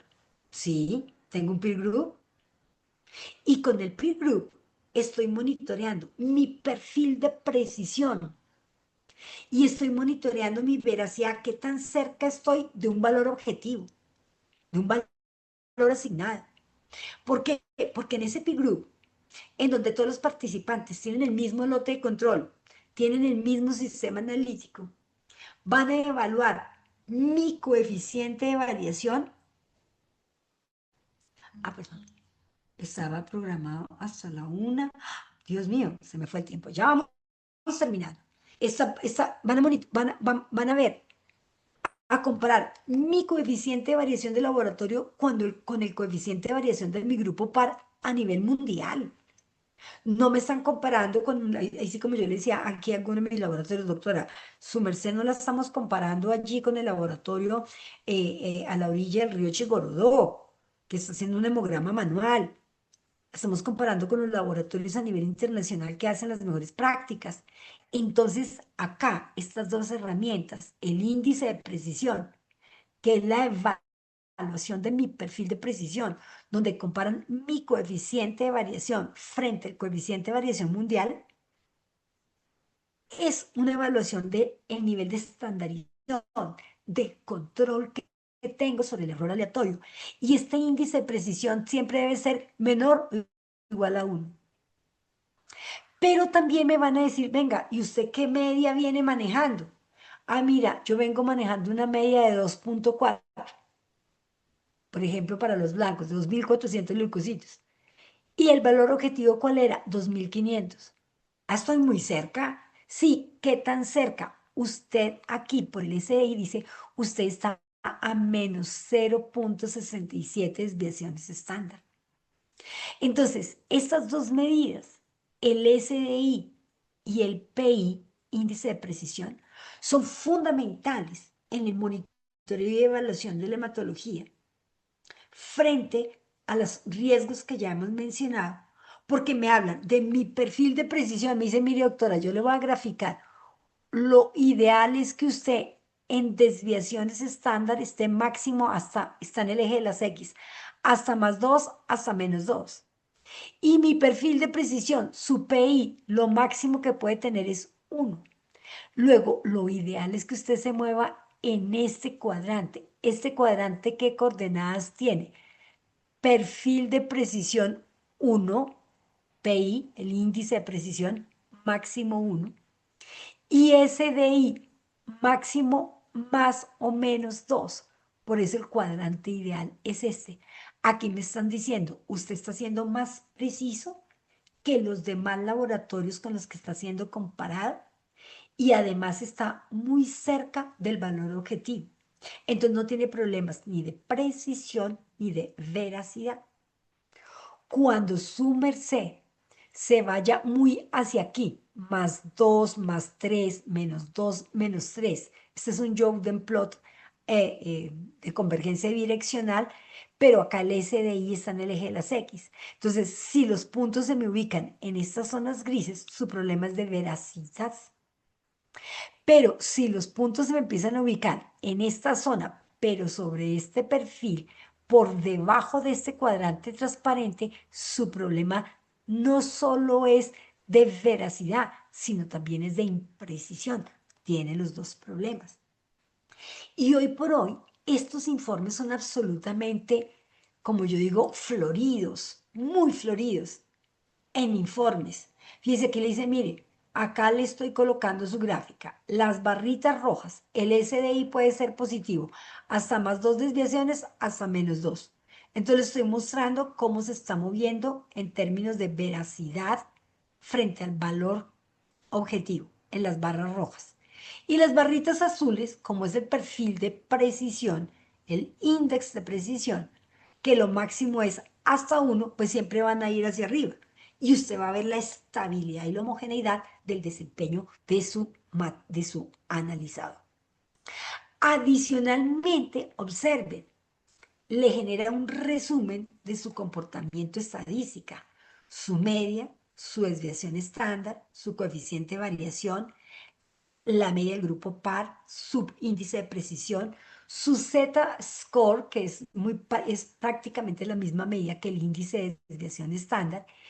Esta desviación estándar expresada como incertidumbre relativa en porcentaje y con base en eso el rango de fluctuación que usted tiene y el sigma de su laboratorio. Venga, ¿y cómo se estima el sigma en mi laboratorio? Pues recuerden que el sigma es el error total meta menos el sesgo sobre el coeficiente de variación. Acá tiene el coeficiente de variación, 2,7. ¿Cómo sacan el sesgo? Su media menos la media del grupo par dividido la media del grupo par por 100. Y miren la bondad que tiene este programa. Primero, le muestra todos los Levin-Jennings de todos los parámetros. Le muestra los datos que usted reprocesó en el control, cuál era la media que estaba manejando hasta se convierte en una media móvil y cuál fue el resultado diario. Pero adicionalmente le estima la incertidumbre estándar y maneja unas metas objetivas. Si algo me encantó a mí, me encanta a mí este peer group, es que tiene unos requisitos de calidad que son específicos para cada nivel de concentración. Y aparte de todo, acá cuando les dice, usted tiene este sigma y tuvo un sigma objetivo. El sigma objetivo, una meta en sigma 7,4 y usted sacó 6,6. Venga, ¿y el de dónde saca ese sigma objetivo? Es una meta basada en el estado del arte. Es un benchmark teórico que representa el mejor nivel de desempeño posible. Haga de cuenta como cuando usted va a jugar juegos electrónicos o maquinitas y dice usted sacó 300 puntos, pero el mejor jugador sacó 8,000. Sí, estoy re mal. Yo saqué 300 y el mejor jugador. Ese es el sigma objetivo. Pero frente a las metas, me encantó este programa, me encanta, quiero decir, es que tiene un error total admisible por cada nivel de concentración. ¿Y esto por qué es? Fíjese que en química no ocurre. En química le dicen, usted tiene el error total permitido para la glucosa es del 9,8% para la glucosa. Esta comparación per-group tiene un error total por concentración. ¿Por qué? Porque está completamente demostrado que cuando hablamos de células, el coeficiente de variación aumenta de forma natural. Es decir, cuando es más bajo los recuentos, los coeficientes de variación tienden a ser mayores y a medida que hay mayor número de células que se estabilizan los recuentos, los coeficientes de variación tienden a disminuir. Adicionalmente, se ajusta a lo que pide la 13528 que dice que una buena comparación interlaboratorios permite metas dependientes por cada nivel de concentración, lo cual se asocia a lo que pide la 15189, que es, venga, es que no es lo mismo que yo reporte mal en una trombocitopenia a que reporte o que tenga un error en un paciente normal o a que tenga un reporte o un error en la medición frente a un recuento alto, lo que apoya la gestión del riesgo. Y una última característica que es con la que me voy a despedir de este peer group, ¿en qué les aporta la gestión clínica? Que al no tener una única meta para las distintas concentraciones, parte de un principio. No existe homocerasticidad en hematología, no existe. Es decir, no existe un coeficiente de variación constante para el nivel bajo, el normal y el alto. No ocurre. Los parámetros en hematología son heteroseastásicos y los más heteroseastásicos de todos son las plaquetas, los recuentos diferenciales, el volumen plaquetario en medio, el ancho de distribución de rojo y los conteos absolutos bajos. No me voy a detener en la incertidumbre combinada del sesgo, pero será un parámetro que tendremos que abordar más adelante. Les genera todo el comportamiento histórico desde que empezaron a participar en los años para que vean cómo se ha mantenido frente al mundo su perfil de precisión. ¿En qué mes pudieron llegar a ser? Fíjese que acá, en el mes de octubre del 2023, fue donde se presentó un mayor nivel de imprecisión. Pero en términos de veracidad, digamos que hubo en el nivel 2 y en el nivel 3, perdón, en septiembre y en octubre, para este nivel, que fue el bajo, un desplazamiento, un sesgo negativo en los tres niveles de control. Habrá que mirar si este patrón de comportamiento se revisa. Entonces, cuando yo puedo hablar, ¿para qué me sirven los históricos? Para mirar tendencias, patrones de comportamiento a través del tiempo. Y eso es muy importante para la toma de decisiones. Y desde luego, ustedes en Panamá cuentan con evaluaciones externas como el MLE, por ejemplo, que les permite evaluar la exactitud. Óigase bien, el peer group me evalúa veracidad y precisión. La exactitud solo se evalúa con el ECA. Por eso es no negociable la evaluación externa de la calidad. Ustedes tienen que tener definidos cuáles son los criterios, cómo van a hacer la comparabilidad de los resultados. Y con esto quiero decirles que aún la comparabilidad de los resultados en análisis de hematología se logra con el XVAL, por ejemplo, utilizando las muestras de pacientes para esa comparabilidad. Y que hoy por hoy contamos con más guías del CLSI que permiten que nosotros sigamos avanzando hacia mejorar esas competencias que se requieren en un área tan desafiante, tan retadora como es el diagnóstico in vitro en el área de hematología. Entonces, mis doctores, el mensaje que yo quería dejarles el día de hoy es: no desaprovechen todas esas herramientas que tienen. Hay que sacarle jugo.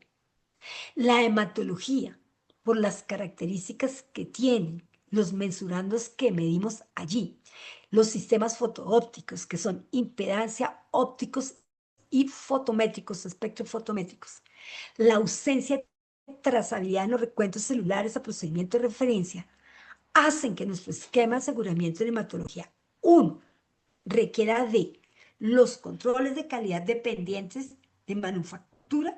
¿Por qué? Porque lo primero que debemos demostrar, sobre todos los recuentos celulares, es la trazabilidad al diseño y manufactura.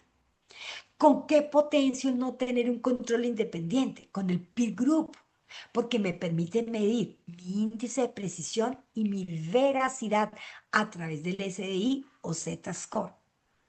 ¿Y con qué evalúo la exactitud? Pues con mi MLE, que estoy evaluando la calidad final del resultado. Entonces, mis queridos doctores, como les decía, muchísimas gracias por tu tiempo. Perdónenme que me les robé 12 minutos adicionales del tiempo planificado. Em, los que me conocen saben que siempre me salgo de la especificación de calidad. Envejecí y no corregí, me calibraron y no corregí. Por eso se requiere ya cambio de profesora. Eh, pero para mí es un placer estar con ustedes. Para Sagrada, para mi doctora María Mercedes, mi gratitud eterna por esa confianza. A mis colegas panameños, se me quedó, tengo el tembeleque, Tembleque. tembleque, es el tembeleque que me regalaron, eso, me he tomado fotos con él, me lo llevé ahorita a las vacaciones, orgullosamente dije que me lo dieron en Panamá. Eh, Corren glóbulos rojos panameños por mi sangre, la verdad. Un abrazo y muchísimas gracias.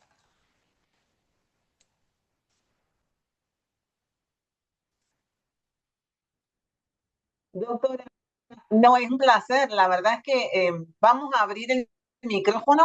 Tengo una pregunta que envió la licenciada Gloria Saavedra, pero vamos a ver si hay alguna pregunta en el salón.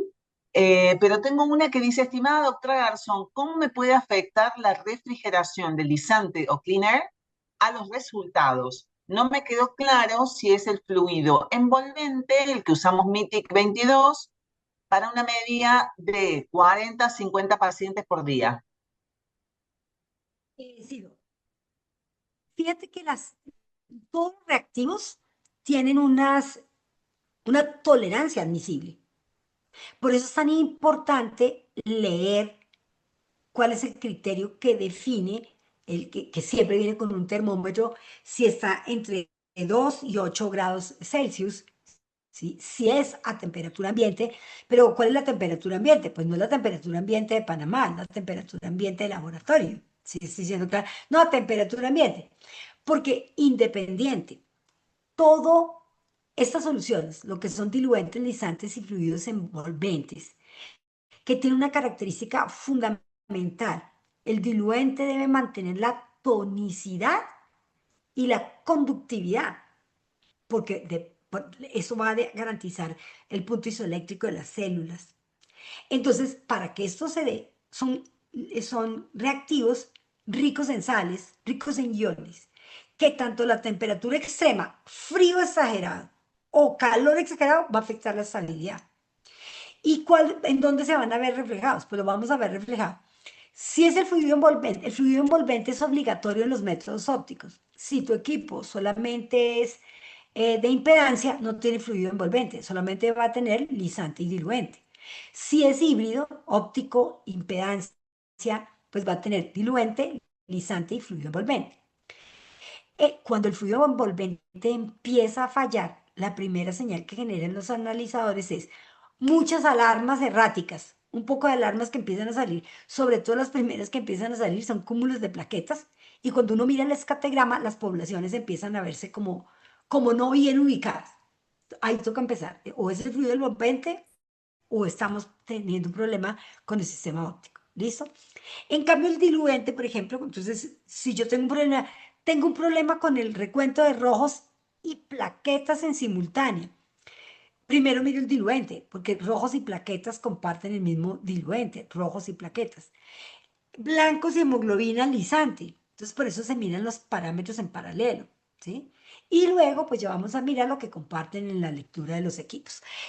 Siempre leer, doctores. Mira, yo ahorita hacía unas auditorías por el 15189 en otro país y, y el control decía en la caja una temperatura y en donde estaba el contenedor, otra.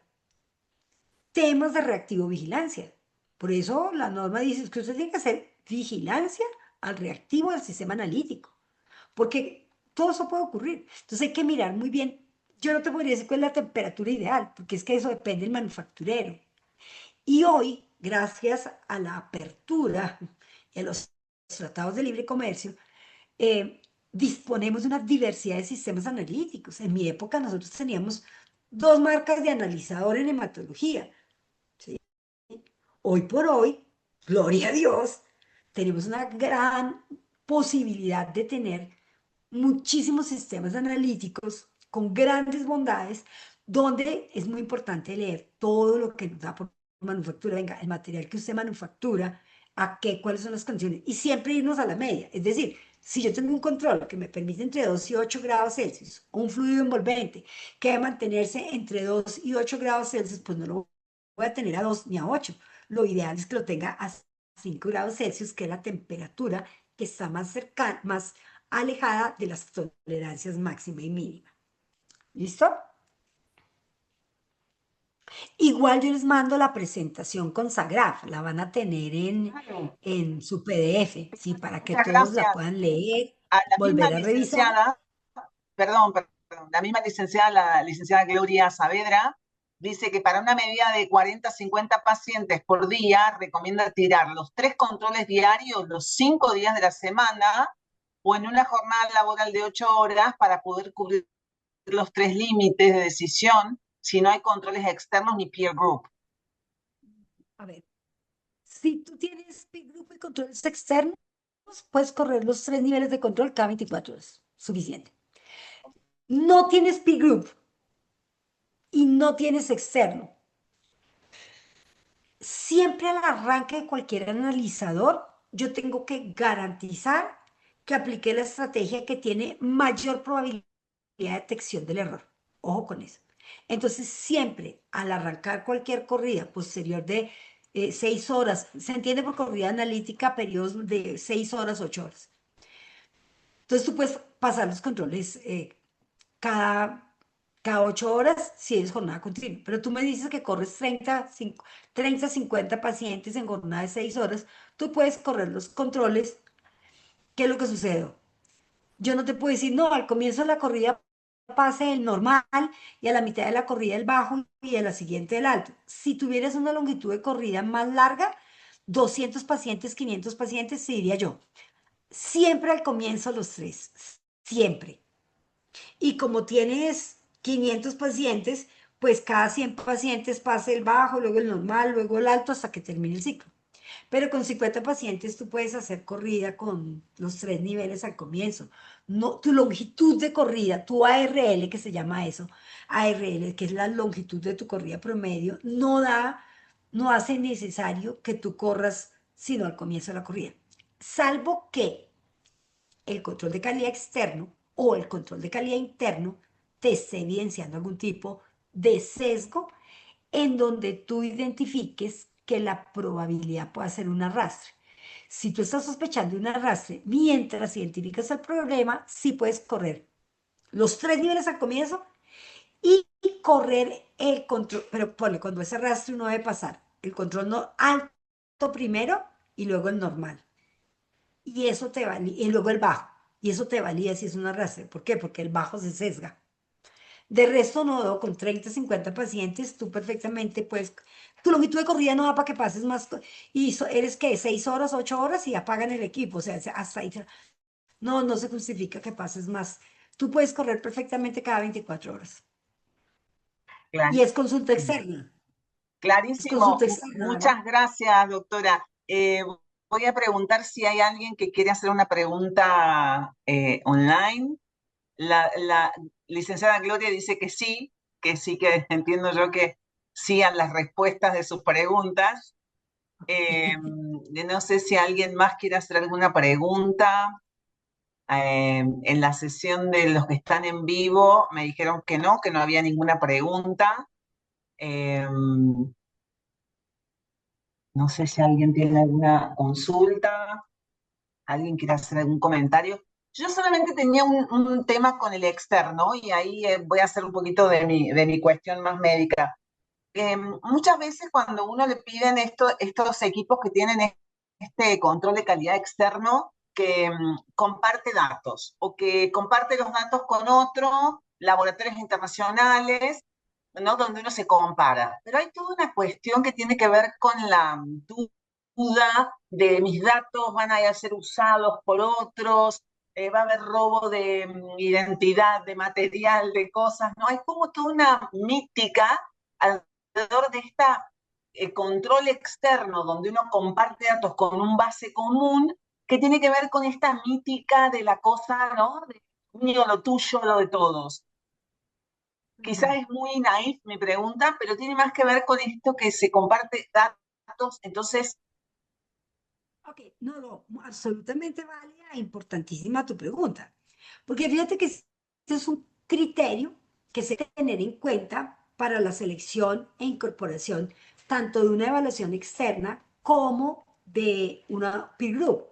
Venga, con base a la seguridad informática y a los requisitos de confiabilidad y privacidad, ¿cuáles son las garantías que me ofrece el que yo esté compartiendo mi data, que se vaya a la nube, que la trabajen los otros, que la puedan ver otros?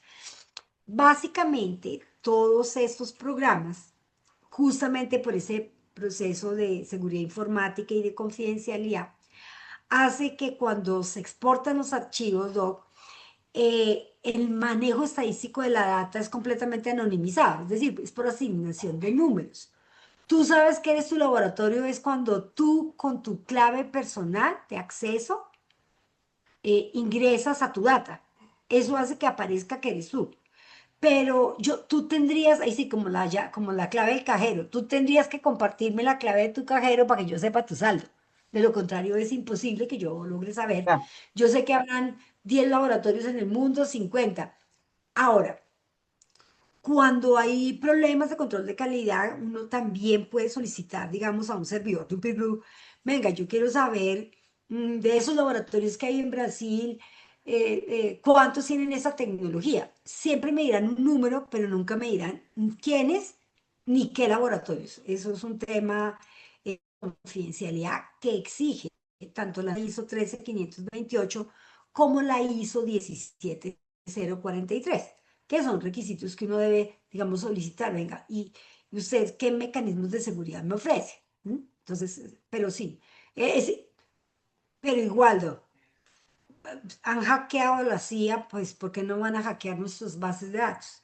Hoy por hoy ese es un riesgo latente que existe con toda la información que va por las nubes y que llega a los servidores. Eso será ahí, pero digamos que técnicamente los programas están blindados para eso, con la asignación de códigos y números y con la asignación de password que el laboratorio debe manejar. ya, En donde yo sí te tengo que decir, es muy terrible que, por ejemplo, pasa en Colombia, espero que no pase en Panamá. Ah, no, es que la líder de calidad es la que tenía el password para ingresar al peer group y al ECA. Se va la líder de calidad y al del sistema de información se le olvida bloquearle la clave y entonces la otra persona sigue accesándolos. Esos ya son temas de seguridad propios del proceso de laboratorio, que si ocurren, porque yo lo encontré en las auditorías. Ay, ya quedó la otra persona. No, es que doctora, yo no tengo el password porque se lo tenía era la líder de calidad y ella se fue. ¿Y cómo así? Se fue y no se lo bloquearon y todo, no te reasignaron un password. Ahí es donde tú te das cuenta que son temas de seguridad en el interior de los procesos de laboratorio que toca seguir ah, trabajando. completamente, completamente. Sí, Y la última chiquitita es, Lady Pérez nos dice, si nosotros corremos 600 muestras al día, ¿cuántas veces se debe correr el control? Yo entendí que era cada 100 pacientes, ¿es correcto? eh, sí, ahí habría que revisarlo. Digamos que técnicamente, ¿por qué? ¿No?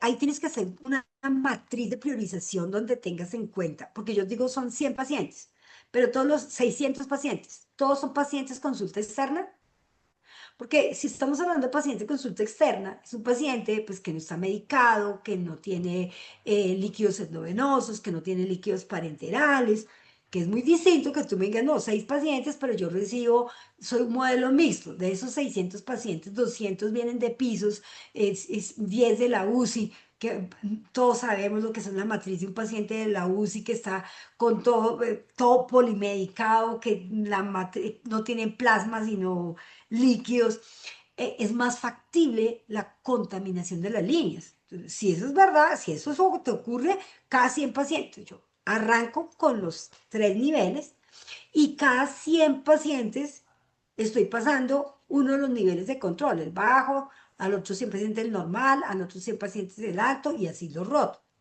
Pero si ese no es tu caso, no son 600 pacientes, manejamos muy buen coeficiente de variación, no hemos tenido exclusiones en la evaluación externa Entonces tú podrías hacerlo a la mitad de la corrida. Entonces arrancas con tus 3 niveles, cada 300 pacientes pasas un nivel y cierras con un solo nivel, generalmente con el nivel normal, y puedes hacer el cierre de tu corrida, porque si 600 son hartos.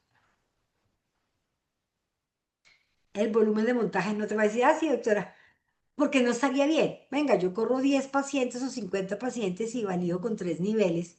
¿Cómo tú corres 600 y vas a validar con los mismos 3 niveles? Ahí nos Tu aclaran. longitud de corrida es más alta. Entonces, ¿cómo optimizar y no desperdiciar? Porque es que no existe un número mágico. Yo quisiera decir, sí, hágalo acá. No, fíjate que yo digo, inclúyele otras variables para tu análisis de riesgo. El riesgo clínico del paciente, el modelo de atención, la estabilidad del método, qué coeficientes de variación manejas, cuántas exclusiones has tenido en el externo, ¿sí? Porque si yo hoy paso mis 3 niveles de control, bien, y al día siguiente los paso y ya no entran, el mismo control me está diciendo que no tengo estabilidad de 24 horas. ¿Ves? Que tengo que al menos pasar un nivel de control de cierre. Entonces, eso, uno tiene que escuchar lo que dice el control, aprender lo que dice el control. El control me está diciendo, venga, doctora, no alcancé a las 24 horas, yo las 24 horas pasé y ya empecé a molestar. Ah, ok, entonces tengo que mirar qué me está generando ruido que no alcanzo a tener una... Técnicamente, la hematología es un diseño. Tal es su diseño de estabilidad que por eso no nos dan calibradores, que viene para que la corrida sea por 24 horas. Pero hoy entendemos que eso es solo por el diseño tecnológico, que yo tengo que tener en cuenta el riesgo clínico, el modelo de atención y, la longitud, y el volumen de pacientes. ¿Listo? No más, si yo pudiera ver un paciente, fíjate, los pacientes que tienen hipertrigliceridemias, que tienen exceso de kilomicrones, alteran los conteos de las plaquetas. Entonces, si pasa un paciente de esos que uno dice, no tiene plasma, tiene grasa, y en la grasa que pasa afecta las líneas, pues uno no lo ve porque no es lo mismo que el suero que uno dice, este suero está quiloso. No, en el hemograma tú no ves si está quiloso o no. Entonces, por eso fíjate que yo empecé la charla. Ojo con el riesgo clínico individual, qué tipo de pacientes. Por eso, cuando uno tiene una queja de un resultado, uno siempre dirá de qué paciente era. Y cuando yo corrí este paciente, el paciente inmediatamente anterior, ¿qué paciente era? Porque ahí yo pude tener un ruido que el control de calidad no me va a detectar, por más de que mi equipo sea bueno. ¿Listo? Excelente, doctora, muchas gracias. Aclaramos muchas dudas, creo. Alguna, con mucho gusto la podemos compartir y mandársela por correo a la doctora que nos puede Por ayudar. favor. Por favor, Para yo el soy de la cierre, casa. el señor Yo José soy de sus Delgado, que casas. el director comercial de Inversiones Sagrab. Yo en nombre del equipo médico le agradezco muchísimo, doctora, ha sido muy amable. Seguramente está con mucha hambre y el grupo que está ahí también. Pero hemos llegado a tener 100 personas conectadas en muy poquito tiempo, todo el mundo está feliz, así que no podemos más que agradecerle. Bueno, doctora María Mercedes, para mí un honor. Sí, un privilegio, me honró con su presencia a todos mis colegas, pues que me les quite el sombrero porque tienen esa responsabilidad amorosa, por favor, todos los días de Muchas liberar ese gracias a resultado. todos y muchas gracias a usted, muy amable. Feliz tarde para todos. Gracias, hasta luego, bye bye. Gracias, doctora, gracias a todos. Buen Gracias día. a mi sagrado. Saludos a mi doctor Rubén, un abrazo.